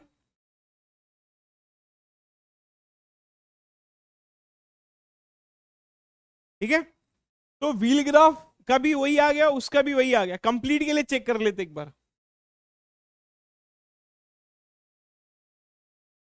कंप्लीट ग्राफ का रिप्रेजेंटेशन क्या होता है? कंप्लीट ग्राफ का representation KN starting from n is greater than equal to 1। 1 का तो 0 आएगा क्योंकि एज है ही नहीं है। 2 के लिए व्हाट वी कैन टेक, 3 के लिए चेक कर लेते हैं, फिर 4 के लिए चेक कर लेते हैं, वैसे ही 5 के लिए भी कर लेंगे। ठीक है, जैसे अगर K2 लूंगा तो K2 का व्हाट यू विल गेट, 1 आएगा। Matching number of K2 here you will be getting 1। देखो यार, आप मुझसे हेट मत किया करो यार, देखो मैं बहुत प्यारा इंसान हूं, मुझसे हेट मत किया करो। देखो मेरा ना एक सिंपल सा है, आप लोग बहुत सारे लोग हेट करते हो मुझसे, क्यों करते हो आपको भी नहीं पता है, क्योंकि पता नहीं मैं शायद शैतान दिखता हूं इसलिए हेट करते हो, या फिर मैं अच्छा पढ़ाता हूं इसलिए हेट करते हो। देखो हेट करने के कुछ ना कुछ बहुत सारे लोग हेट करते हैं, मत किया करो। मेरा एक छोटा सा एक वसूल है, मैं यहाँ पर आया हूँ, अपना बेस्ट दे के आपको पढ़ाना चाहता हूँ, आपकी जिंदगी में कुछ ना कुछ कंट्रीब्यूट करना चाहता हूँ। तो हेट करो वो थोड़ा साइड में रख के सुन लिया करो, 2 घंटा सुन लिया करो, उसके बाद हेट किया करो। अब जैसे इसके लिए if I will try to take this, तो matching number of K3 what you will get, you will be getting is 1। इसका 1 ही आएगा। इसके लिए चेक कर लेते हैं, if I will take this, ये नहीं आएगा, ये नहीं आएगा, ये नहीं आएगा, ये नहीं आएगा, but if I will take this you can take this. तो मैचिंग नंबर ऑफ K4 भी what you will get, matching number of K4 again you will get is basically 2। तो देखो 2 के लिए 1 आ गया, 3 के लिए 1 आ गया, तो 3 के लिए 1 आ गया तो again it is a floor actually. ठीक है, तो व्हाट यू कैन राइट कि भाई matching number of a complete graph you will be getting is basically floor of N/2। तो ये तीनों का सेम होता है। ठीक है, ये तीनों का सेम होता है, व्हील का भी सेम होता है, कंप्लीट का भी सेम होता है, व्हील का भी सेम होता है। तो you can try to write down. आपने इसको इस चीज को लिख सकते हो कि भाई मैचिंग नंबर, सबका नोट पॉइंट ये होगा, matching number of a complete graph it is equals to matching number of a cycle graph, it is equals to matching number of wheel graph, these all are equals to floor of N/2, and matching number of a complete bipartite graph it should be minimum of m comma n। तो ये अब तक जो पढ़ा है उसका सारांश है, सारांश सारांश जो भी बोल लो आप लोग।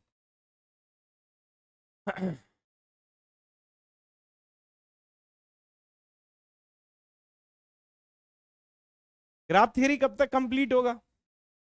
3 लेक्चर और हैं, फिर कंप्लीट हो जाएगा।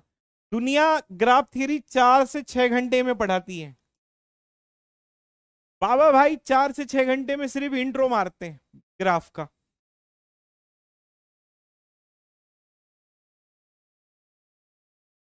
Thank you Niranjan Kumar.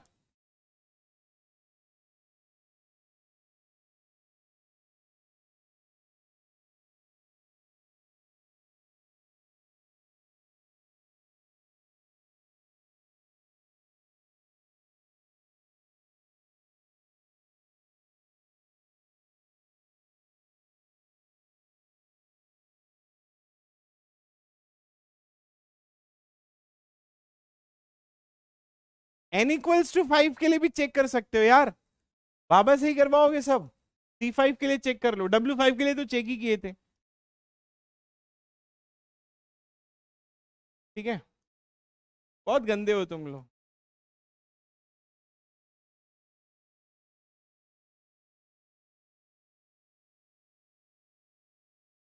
हो गया, K5 के लिए चेक कर लो। एक ये लिया तो ये नहीं, ये नहीं, ये नहीं, ये नहीं, फिर ये नहीं, फिर ये नहीं। अब अगर ये ले लिया तो ये नहीं, ये नहीं, ये नहीं, ये नहीं, ये नहीं, कुछ भी नहीं बचा, सारे कट आउट हो गए।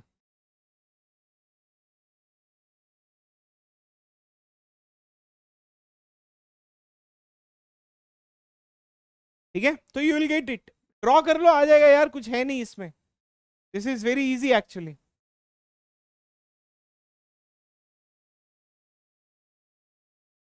Clear everyone?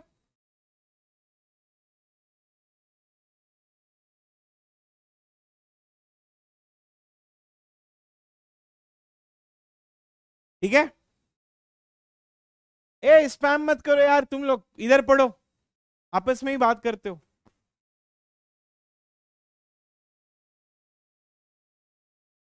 ठीक है, अब सुनना, अब आगे सुनना भाई, आगे सुनो, आगे सुनो, आगे सुनो। ए लड़के लोग सुनो, यार मेरा सर दुख रहा है, मुझे बुलवाओ मत। ठीक है, सुनना बस, आगे का कॉन्सेप्ट सुनना।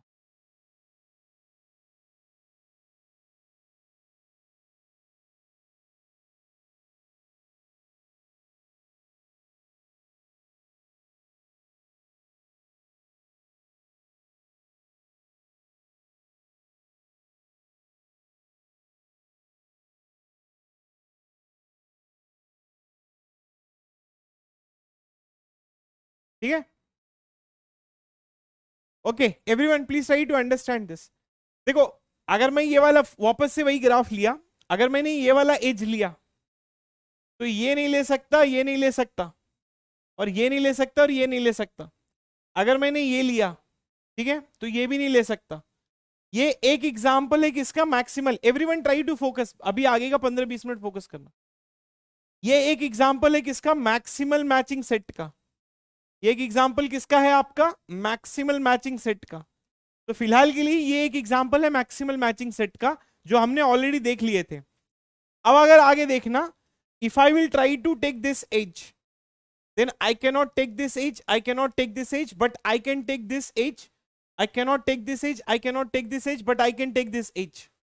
तो वो भी एक मैक्सिमल का कॉन्सेप्ट है। सर ये चीज तो आपने अभी बताया ही था, फिर से सुनो, ये एक मैक्सिमल का कॉन्सेप्ट है, और दूसरा ये भी मैक्सिमल का कॉन्सेप्ट है। तो दोनों मैक्सिमल मैचिंग सेट है मेरे दोस्त, दोनों मैक्सिमल मैचिंग सेट है। ठीक है, दोनों मैक्सिमल मैचिंग सेट है। ठीक है, सुनना, ध्यान से सुनना, दोनों मैक्सिमल मैचिंग सेट है। ये भी एक मैक्सिमल मैचिंग सेट है, और ये भी एक आपका मैक्सिमल मैचिंग सेट है। अभी जो मैं आगे का कॉन्सेप्ट बताऊंगा वो शायद आपको थोड़ा सा ऐसा टेढ़ा लगेगा, तो अब सुनना वो बोलना क्या चाहता है। अब ना इसमें सारे वर्टाइसेस देखो, इसमें सारे वर्टाइसेस देखो, क्या मैं बोल सकता हूं कि इसमें सारे वर्टाइसेस, ये जो कलेक्शन ऑफ एजेस है, अगर मैं आपको बोलूं कि इसमें ऐसे मैक्सिमल मैचिंग सेट में, ठीक है, ऐसे मैक्सिमल मैचिंग सेट में, ठीक है, ऐसे मैक्सिमल, सुनना ध्यान से सुनना, थोड़ा सा टफ कॉन्सेप्ट है तो ध्यान से सुनना। ऐसा मैक्सिमल मैचिंग सेट, इसके कलेक्शन ऑफ एजेस में, इसके कलेक्शन ऑफ एजेस में चेक करो कि सारे वर्टाइसेस विजिट हुए या नहीं हुए। ठीक है, all vertices are visited or not, all vertices are visited or not। इसके कलेक्शन ऑफ सेट में all vertices are visited or not, मतलब कलेक्शन ऑफ सेट का मतलब जब आपने ये वाला एज लिया तो आपने ये वर्टेक्स को विजिट किया, ये वर्टेक्स को विजिट किया, इसको विजिट किया, इसको विजिट किया, इसको विजिट नहीं किया, और इसको विजिट नहीं किया, बराबर। तो इसके कलेक्शन ऑफ एजेस में सारे वर्टाइसेस विजिट नहीं हो रहे। इसके कलेक्शन ऑफ एजेस में देखो, जब इसके कलेक्शन ऑफ एजेस में जाओगे तो ये वर्टेक्स भी विजिट हुआ, ये वर्टेक्स भी विजिट हुआ, ये वर्टेक्स भी विजिट हुआ, ये वर्टेक्स भी विजिट हुआ, ये वाला भी विजिट हुआ, ये वाला भी विजिट हुआ। ठीक है, तो ये एक पॉसिबिलिटी है जहां पर सारे वर्टाइसेस विजिट हुए। मतलब जब आप कलेक्शन ऑफ एजेस, मतलब ऐसे मैक्सिमल मैचिंग सेट, इसका जो मैक्सिमल मैचिंग सेट है, इसका जो कलेक्शन आएगा उसमें सारे वर्टाइसेस विजिट हो रहे हैं। इसके कलेक्शन में सारे वर्टाइसेस, दोनों मैक्सिमल है दोस्त, ये भी आपका मैक्सिमल है, ये भी आपका मैक्सिमल है, दोनों मैक्सिमल है। लेकिन इसके मैक्सिमल में सारे वर्टाइसेस विजिट नहीं हो रहे, कलेक्शन ऑफ एजेस में सारे वर्टाइसेस विजिट नहीं हो रहे, इसके कलेक्शन में सारे वर्टाइसेस विजिट हो रहे हैं।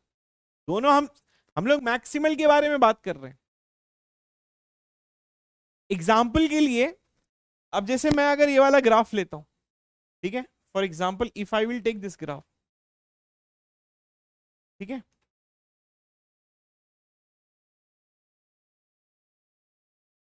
ये भी आपका मैक्सिमल है, this is also maximal matching set, and this is also maximal matching set, ये भी आपका मैक्सिमल मैचिंग सेट है, वो भी आपका मैक्सिमल मैचिंग सेट है, ये भी आपका मैक्सिमल मैचिंग सेट है।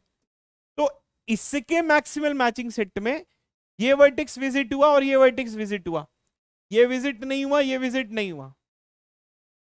ये मैक्सिमल मैचिंग सेट में इसके कलेक्शन में ये विजिट हुआ, ये विजिट हुआ, ये वर्टेक्स विजिट हुआ, ये वर्टेक्स विजिट हुआ, ये वर्टेक्स विजिट हुआ, ये वर्टेक्स विजिट हुआ। समझ में आ रहा है ना आप लोगों को? मतलब वो मैक्सिमल होना चाहिए और मैक्सिमल होने के बाद में सारे वर्टाइसेस विजिट होने चाहिए।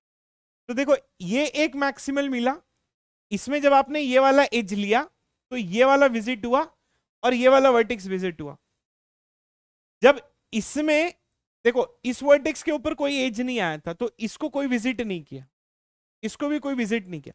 अच्छा, विजिट करने का ना मैं एक नोटेशन दे देता हूं कि उसके जगह पे ना 1 लिख देता हूं, या मैं लिख लेता हूं कि भाई इसको विजिट कर लिए, ये भी विजिट हो गया और ये भी विजिट हो गया। विजिट हो गया इन द सेंस उसको मैं 1 लिख देता हूं कि भाई विजिट हो गया मतलब 1। तो ऐसा मैक्सिमल, ठीक है, ऐसा मैक्सिमल मैचिंग सेट जहां पर ये वाले मैक्सिमल में सिर्फ 2 ही वर्टाइसेस विजिट हो रहे हैं, पूरे ग्राफ का देखो, ये वाले में क्या हो रहा है, सारे वर्टाइसेस विजिट हो रहे हैं। मतलब ऐसा मैक्सिमल मैचिंग सेट जिसमें सारे वर्टाइसेस विजिट हो रहे हैं। तो सबसे पहले आपको क्या चेक करना है कि भाई वो मैक्सिमल मैचिंग सेट होना चाहिए, और दूसरा क्या चेक करना है कि all vertices must be visited. ठीक है, all vertices must be visited, must be visited by collection of edges, visited, ठीक है, by visited, all vertices must be visited by collection of edges, by collection of edges, collection of edges। तो इसके collection of edges में सिर्फ ये वाला visit हुआ है और ये वाला विजिट हुआ है। क्या हम कोई नया एज ऐड कर सकते हैं? नहीं, मैक्सिमल है ना, मैक्सिमल के आगे की बात कर रहे हैं हम। तो ये मैक्सिमल होना चाहिए। मैक्सिमल का मतलब है कि क्या ऐड कर सकते हो? नहीं, मतलब पैक है। तो सबसे पहले तो वो पैक भी होना चाहिए, उसके बाद में चेक करो कि क्या कोई सारे वर्टाइसेस विजिट हुए या नहीं हो रहे, सारे वर्टाइसेस विजिट हुए या नहीं हुए, ठीक है। तो all vertices must be visited by collection of edges. तो इस एमएमएस में सारे वर्टाइसेस क्या हो गए? विजिट हो गए। इस एमएमएस में सारे वर्टाइसेस विजिट नहीं हुए, इस कलेक्शन ऑफ एजेस में कुछ वर्टाइसेस ही विजिट हुए। तो सर क्या एक्स्ट्रा एज डाल सकते? नहीं डाल सकते हो। क्यों? क्योंकि एमएमएस है, इसमें भी सारे वर्टाइसेस इसमें विजिट हो चुके हैं। तो अब ना एक नया कॉन्सेप्ट आ गया, और वो नया कॉन्सेप्ट क्या है हमारा, जिसको हम कहते हैं परफेक्ट मैचिंग। तो अभी तक जो भी चीज मैंने आपको बताया वो था क्या? आपका परफेक्ट मैचिंग। तो परफेक्ट मैचिंग का डेफिनेशन कुछ इस तरीके से, मैंने बहुत सिंपल वे में बताया कि इट इज अ मैक्सिमल, सबसे पहले तो वो मैक्सिमल होना चाहिए कि it is a maximal matching set, maximal matching set such that collection of edges, such that collection of edges, collection of edges, edges makes all visited, all vertices visited, all vertices such that it should collection of edges such that it should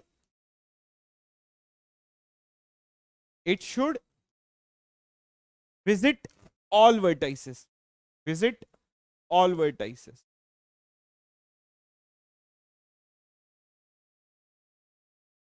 ठीक है,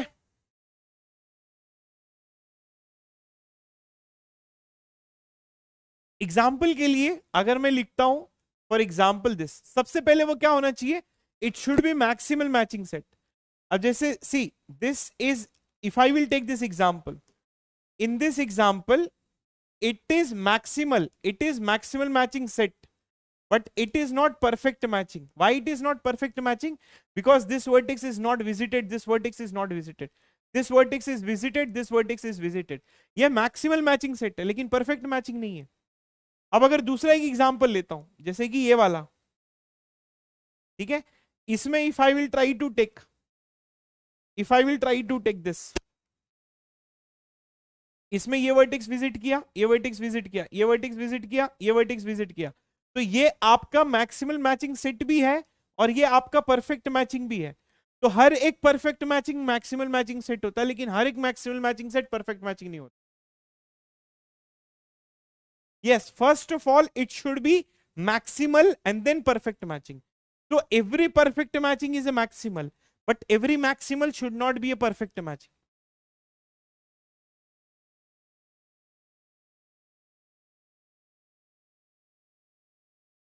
Are you getting my point or not? तो every perfect matching is maximal matching set, क्योंकि उसके definition में ही वही है कि every perfect matching is maximal matching set. उसके डेफिनेशन में परफेक्ट मैचिंग का डेफिनेशन ही आपका शुरू कहां से होता है, मैक्सिमल होना चाहिए, उसके आगे का बात. Every perfect matching is a maximal matching set, maximal matching set, but vice versa is not true, but vice versa is not true, vice versa is not true. जैसे एग्जाम्पल के लिए आप मेरे को एक बार बता देना कि ये चीज समझ में आई नहीं आई, ठीक है. एग्जाम्पल के लिए देखो, सबसे पहले तो वो मैक्सिमल होना चाहिए, उसके आगे ही बात करो आप. मैचिंग का बात नहीं कर रहा हूं सर, मैचिंग होना चाहिए उसके आगे नहीं, मैक्सिमल उसके आगे बात करो, ठीक है. होगा होगा सब कुछ होगा यार, कुछ भी नहीं छोड़ूंगा मैं, डोंट वरी. कम पड़ेगा, एक एक्स्ट्रा लेक्चर लेके पढ़ाऊंगा.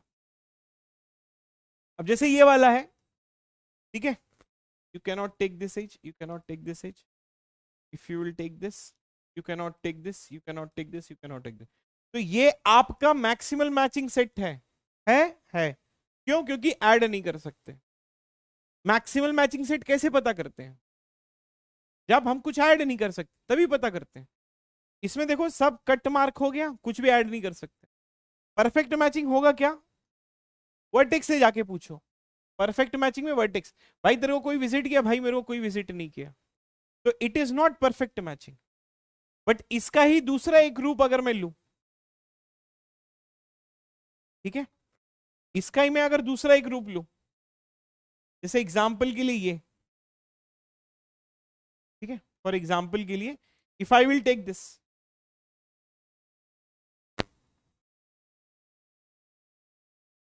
ठीक है, तो ये एक परफेक्ट मैचिंग है. ये क्या मैक्सिमल मैचिंग सेट है? बिल्कुल है.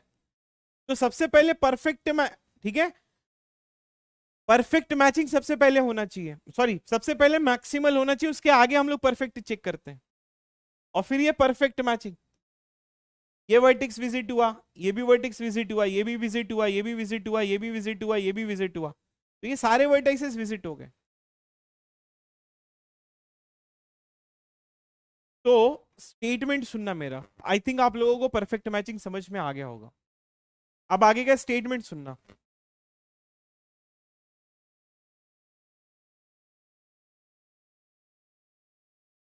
आगे का स्टेटमेंट सुनना. क्या मैं बोल सकता हूं कि सारे ग्राफ में परफेक्ट मैचिंग होगा? जरूरी नहीं. बट अगर हुआ, ऊपर देखो और सोचो जो मैं स्टेटमेंट बोल रहा हूं, कि क्या सारे ग्राफ में परफेक्ट मैचिंग होगा? जरूरी नहीं है, जरूरी नहीं है सारे ग्राफ में परफेक्ट मैचिंग हो, ऐसा जरूरी नहीं है, बिल्कुल जरूरी नहीं। हाँ, सारे ग्राफ में मैक्सिमल हो सकता है। अब जैसे ये वाला एक एग्जांपल ले लो, इसमें आपका कभी परफेक्ट नहीं होगा। या तो अगर आप ये एज लोगे तो इसको नहीं ले पाओगे, अगर आपने इसको लिया तो ये नहीं ले पाओगे, तो इसमें तो एक ना एक वर्टेक्स छूटेगा ही आपका। तो सारे ग्राफ में परफेक्ट होगा, सारे ग्राफ में परफेक्ट मैचिंग हो ऐसा जरूरी नहीं है।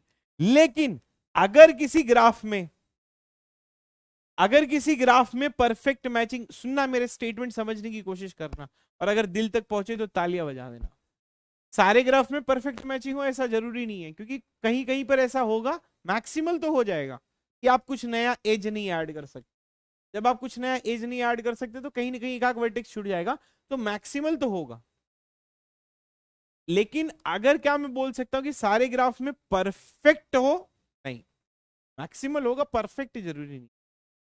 लेकिन अगर हुआ, समझो अगर परफेक्ट मैचिंग हुआ, तो क्या मैं बोल सकता हूं कि टोटल नंबर ऑफ वर्टाइसेस आपका इवन आएगा? ध्यान से सुनो कि if perfect matching exist, if perfect matching exist, if perfect matching exists, then number of vertices will be even, number of vertices will be even, will be even। कैसे? एक as लिया, दो वर्टेक्स कवर करेगा, दूसरा as लिया, दो vertex cover करेगा, तीसरा एज लिया, तीसरा वर्टेक्स कवर करेगा। और अगर कहीं पर एक वर्टेक्स छूट गया तो वो तो परफेक्ट ही नहीं हुआ ना। सबको विजिट किया मतलब 4 हो सकता है या तो 8 हो सकता है, अगर 5 होगा तो एक छूटेगा तो परफेक्ट ही नहीं होगा। ये स्टेटमेंट बताना, if a perfect matching exist the number of vertices will be even. सबसे पहले तो परफेक्ट मैचिंग एग्जिस्ट होता नहीं है सारे ग्राफ में, लेकिन अगर हुआ,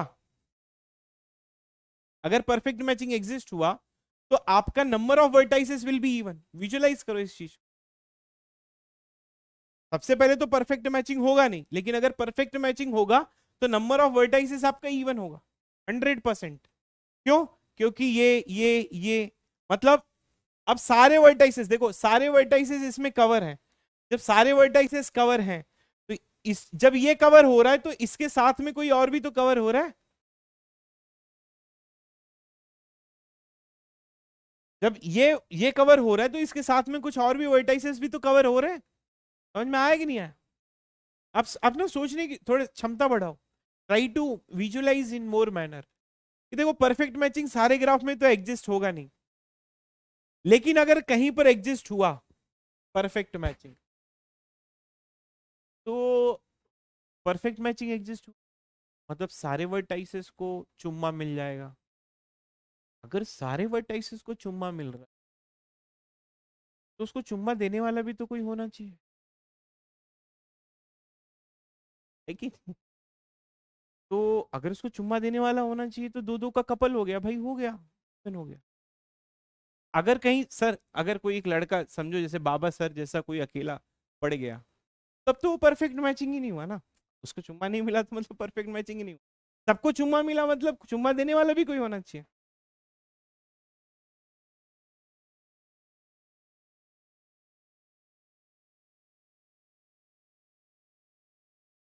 If a perfect matching exists, the number of vertices will be even. But the vice versa is not true. If he is having even number of vertices, even number of vertices, then perfect matching will exist.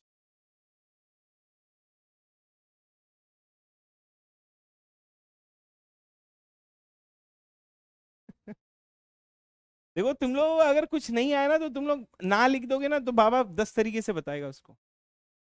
ये statement आपका false है। Even number of vertices होने पे जरूरी नहीं कि आपकी graph जो है वो क्या होना चाहिए, आपका परफेक्ट मैचिंग एग्जिस्ट होना।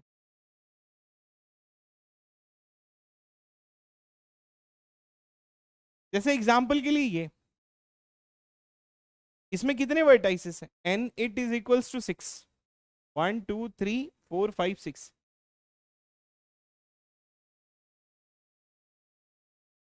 ठीक है, अब जैसे ये एज लिए तो ये नहीं ले सकते और ये नहीं ले सकते और ये।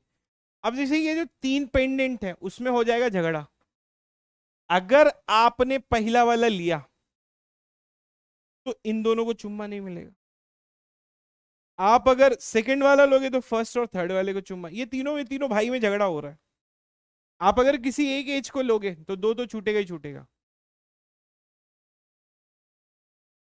ठीक है, तो if G is having even number of vertices then the perfect matching exists, this statement is false। और ये स्टेटमेंट आप याद रखना, मैं ना पूरा मैथमेटिकल लॉजिक ये स्टेटमेंट पे पढ़ाऊंगा, ये वाले स्टेटमेंट पे। ये रियल टाइम एग्जांपल है ना। लॉजिक क्या होता है? Logic is basically what I can show you, validation of a statement, validation of a theorem. तो पूरा मैथमेटिकल लॉजिक यही स्टेटमेंट पे पढ़ाऊंगा, आप याद रखना। अबे यार, 10 नंबर ऑफ वर्टाइसेस। ठीक है, तो you try to understand the statement, पूरा लॉजिक इस पे पढ़ाऊंगा। If a perfect matching exist the number of vertices will be equals to this। Understood? I hope everybody has understood। So I think everybody has understood। ठीक है, that is nothing but about the perfect matching।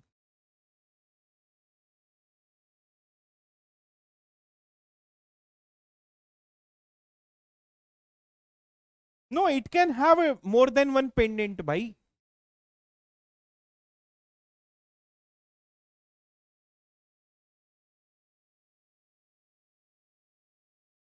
चुम्मा मिला, चुम्मा मिला, चुम्मा मिला, चुम्मा मिल गया, तो it is perfect matching is existing. ऐसा नहीं कि it cannot have more than one pendant. Your next doubt is my next slide.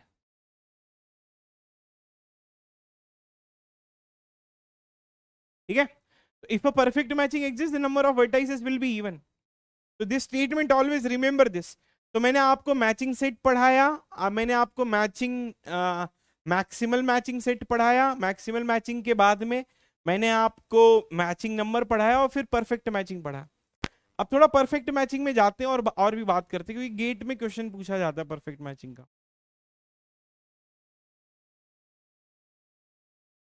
देख रहे हो टैलेंट, देख रहे हो मेरा सर दुख रहा है फिर भी पढ़ा ले रहा हूँ। मेरे को पता है किसी को डाउट होगा ही नहीं। बाबा सामने होते तो मैं चुम्मा दे, अरे नहीं नहीं चाहिए श्रेयांश, एक गंदे लड़के। भाई श्रेयांश।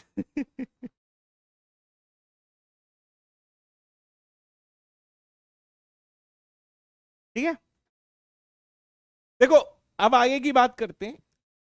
एक ग्राफ में एक से ज्यादा परफेक्ट मैचिंग हो सकता है।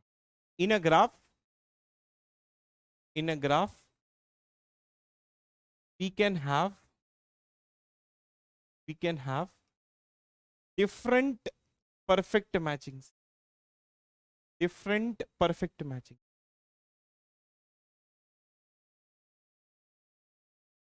ठीक है, in a graph we can have a different perfect matching. so for example if I will try to show you some examples,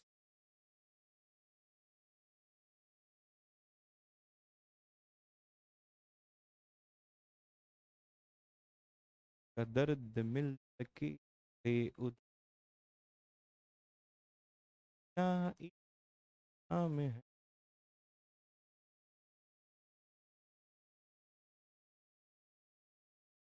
तो एक ग्राफ में ना एक से ज्यादा परफेक्ट मैचिंग आ सकते हैं।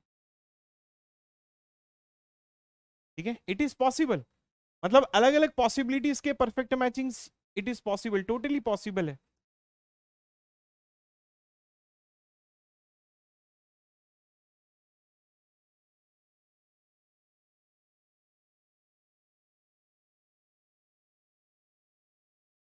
ठीक है, अब जैसे एग्जाम्पल के लिए यहां पर ध्यान देना कि एक ही ग्राफ है आपके पास।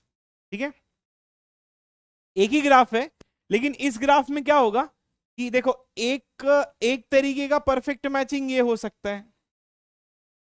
ठीक है, ये एक तरीका है परफेक्ट मैचिंग होने का। सब देखो, सबको चुम्मा मिला। दूसरा तरीका ये है, ठीक है, ये दूसरा तरीका है। तीसरा तरीका ये है,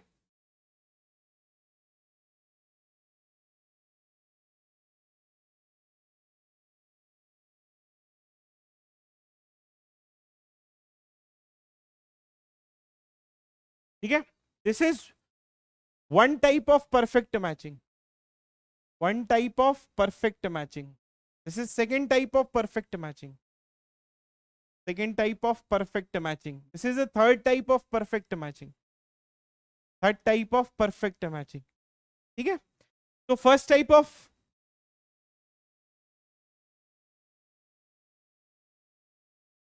ठीक है, तो ये एक तरीके का परफेक्ट मैचिंग है, ये सेकंड तरीके का परफेक्ट मैचिंग है, थर्ड तरीके का परफेक्ट मैचिंग है। तो अब होगा क्या मालूम है कि ये एक नया क्वेश्चन आता है कि कितने तरीके के परफेक्ट मैचिंग हो सकते हैं। तो अब मेरा क्वेश्चन ये है कि क्या मैं कोई एक जनरल ग्राफ ले लूं, ठीक है, सुनना, क्या मैं कोई एक जनरल ग्राफ ले लूं और इस जनरल ग्राफ में मैं टोटल कितने तरीके का परफेक्ट मैचिंग पता कर सकता हूं, total number of different perfect matching, क्या मैं इस कोई भी एक जनरल ग्राफ में पता कर सकता हूं? नहीं पता कर सकता हूं, क्योंकि इस जनरल ग्राफ में क्या होगा, ऑड नंबर ऑफ वर्टाइसेस भी आ सकते हैं, इसलिए मैं जनरल स्टेटमेंट नहीं दे सकता। अच्छा, इवन नंबर ऑफ वर्टाइसेस भी आ सकते हैं, लेकिन अगर इवन नंबर ऑफ वर्टाइसेस होगा तो भी तो गारंटी नहीं है ना परफेक्ट मैचिंग की। समझ में जैसे ये वाला की एग्जांपल, तो ऑड नंबर देखो, ऑड नंबर ऑफ वर्टाइसेस होगा तो 100% आपका ग्राफ में परफेक्ट मैचिंग नहीं होगा, लेकिन अगर इवन होगा तो भी तो पॉसिबिलिटी कभी कभी होती कि नहीं होगा। इसीलिए मैं जनरल स्टेटमेंट नहीं दे सकता किसी भी ग्राफ का, लेकिन मैं कंप्लीट ग्राफ का जनरल स्टेटमेंट दे सकता हूं। क्यों? क्योंकि कंप्लीट ग्राफ में सारे वर्टाइसेस एक दूसरे के साथ में कनेक्ट हो सकते हैं। तो कहने का मतलब यह है कि अब मेरा जो कॉन्सेप्ट है वो क्या पता करना है, total number of perfect matching in complete graph of 2n vertices, in complete graph of 2n vertices, of 2n vertices, 2n vertices, complete graph of 2n vertices. 2n vertices क्यों ले रहा हूं? क्योंकि इवन करने के लिए। अगर मैं n वर्टाइसेस लिखता तो आप कमेंट में बोलते n इक्वल्स टू 7, तब तो मैं चुप हो जाता। अगर मैं यहां पर 2n के जगह पे जैसे कि कंप्लीट ग्राफ ऑफ, आप ये समझे ना मैंने कंप्लीट क्यों लिया, मैंने नॉर्मल ग्राफ क्यों नहीं लिया? क्योंकि नॉर्मल ग्राफ में तो कैसी भी ग्राफ बन सकती थी, तो उसका जनरल स्टेटमेंट नहीं दे सकता ना मैं। ऑड भी, ऑड हुआ तो परफेक्ट मैचिंग नहीं होगा, इवन होगा तो कभी कभी गारंटी नहीं लेगा, इसलिए मैं कंप्लीट ले लिया। कंप्लीट ग्राफ ऑफ, अगर मैं यहां पर n वर्टाइसेस लिखूंगा तो भाई n वर्टाइसेस में क्या होगा, अगर मैं यहां पर n वर्टाइसेस लिखूंगा तो भाई n वर्टाइसेस में क्या होगा, n इक्वल्स टू 7। आप तुरंत बैकफायर करोगे कि सर मैं n इक्वल्स टू 7 ले लूं, n इक्वल्स टू 5 ले लूं, तो मैं क्या लूंगा, मैं 2n वर्टाइसेस लूंगा, ठीक है, ऑफ 2n वर्टाइसेस, ये ध्यान देना। तो अब ना मेरे को क्या, मेरा मेरा मेन मकसद क्या है, total number of perfect matching, मतलब कितने अलग अलग तरीके का परफेक्ट मैचिंग मैं बना सकता हूं। तो टोटल वर्टाइसेस कितने हैं मेरे पास, टोटल वर्टाइसेस जो होगा वो होगा 2n। अब ध्यान देना इस चीज, अब जैसे सुनना,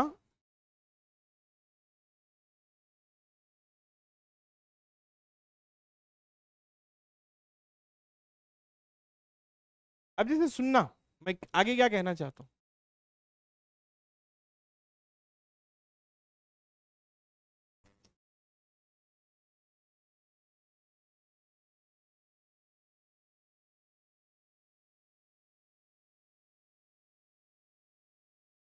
कितने तरीके का परफेक्ट मैचिंग एग्जिस्ट होगा वो जरा ध्यान देना, ठीक है, that is very very important actually, ठीक है। Total number of perfect matching, मुझे अब जैसे मैं K6 ड्रॉ कर रहा हूं यहां पर, ठीक है, अब ना जरा ध्यान देना, मैं K6 ड्रॉ कर रहा हूं, I am just trying to find it out कि K6 क्या हो, K6 की क्या हो सकती है पॉसिबिलिटी।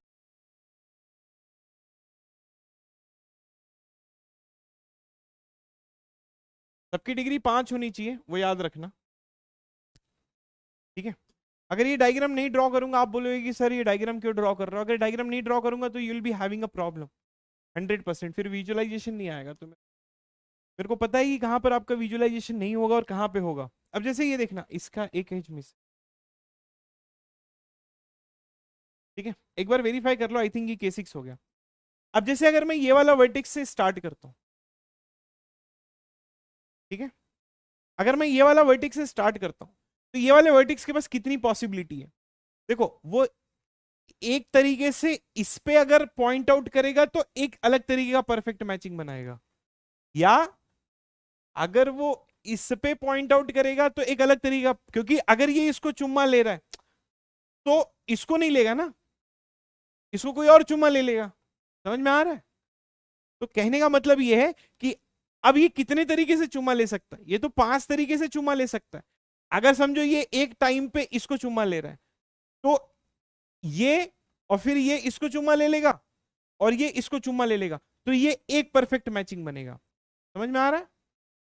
और दूसरा तरीका ये हो सकता है कि अब अगर ये इसको चुम्मा ले रहा है तो ये दोनों एक पेयर बन गए, तो ये दोनों चुम्मा ले लेंगे, ये दोनों चुम्मा ले लेंगे, ये एक अलग तरीका हो गया।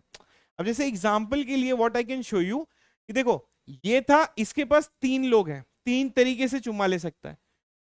पहले तरीके से चुम्मा लिया तो ये एक पॉसिबिलिटी हो गई, दूसरे तरीके से चुम्मा लिया दूसरी पॉसिबिलिटी, तीसरे तरीके से चुम्मा लिया तीसरी पॉसिबिलिटी।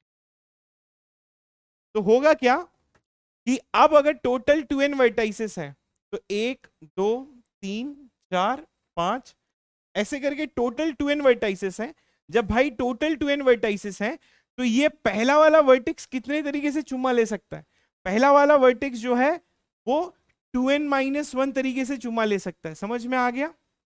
अगर वो एक को चुम्मा ले रहा है तो बाकी को नहीं लेगा। मतलब अब जैसे एग्जाम्पल के लिए ये था कि द फर्स्ट वर्टेक्स कैन, ये चुम्मा ले सकता है इसको उसको उसको उसको और इसको, लेकिन अगर ये 5 तरीके से चुम्मा ले सकता है, बराबर। अब जैसे कि अगर ये किसी को चुम्मा ले रहा है, ठीक है, तो अब ये वाला चुम्मा किसको लेगा, ये खुद को तो चुम्मा ले नहीं सकता ये इसको चुम्मा नहीं लेना, मतलब ये इस पे एज नहीं जा सकता, वो उसको चुम्मा नहीं ले सकता। तो मतलब खुद को छोड़ के, इसको छोड़ के, इसको छोड़ के, मतलब 3 वर्टाइसेस को छोड़ के। तो कहने का मतलब है कि जो पहला वर्टेक्स है वो कितने तरीके से चुम्मा ले सकता है, वो 2n-1 तरीके से चुम्मा ले सकता है। अब ये वाला वर्टेक्स जो है वो खुद को तो चुम्मा लेगा नहीं, इसको चुम्मा लेगा नहीं, इसको चुम्मा लेगा नहीं, तो वो किसी और पे चुम्मा लेगा।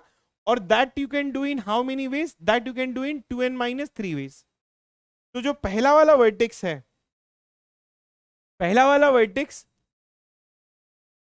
2n-1 तरीके से, दूसरा वाला वर्टेक्स 2n-3 तरीके से, दो दो माइनस होते जाएंगे, और वो 2n-5 तरीके से। अब मैथमेटिक्स का कमाल देखना, मैं ना 2n/2n लिख सकता हूं इंटू 2n-1, फिर मैं लिख सकता हूं 2n-2, ठीक है, एंड देन इंटू 2n-3, फिर मैं ऐसा लिख सकता हूं 2n-4 divided by 2n-4 and 2n-5 and then it goes on. तो पहला वाला जो सीक्वेंस आएगा वो क्या आएगा, 2n फैक्टोरियल आ जाएगा, ठीक है। नीचे क्या आएगा, 2n into 2n-2 into 2n-4, ठीक है, ऐसे। तो पहला वाला आएगा 2n फैक्टोरियल, इसमें से 2 कॉमन ले लो, जब 2 कॉमन लोगे तो क्या आएगा, 2n, take 2 common, take 2 common, ठीक है। तो 2n आ जाएगा, और फिर आएगा n into n-1 into n-2, तो टोटल नंबर आ जाएगा 2n factorial divided by 2n into n factorial. This is the total number of perfect match. जरा एक बार बता देना, आया समझ में नहीं आया?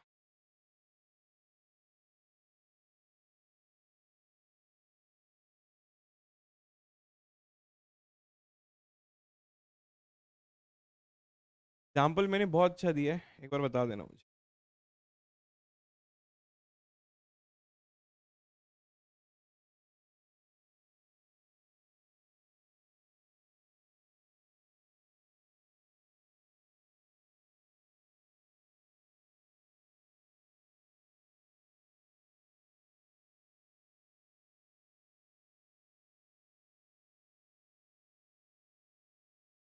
अब रिपीट करना है तो कल ही कर दूंगा, आज तो नहीं, अब नहीं करूंगा रिपीट। इसको आगे ठीक है, नहीं तो रिपीट कल कर लूंगा।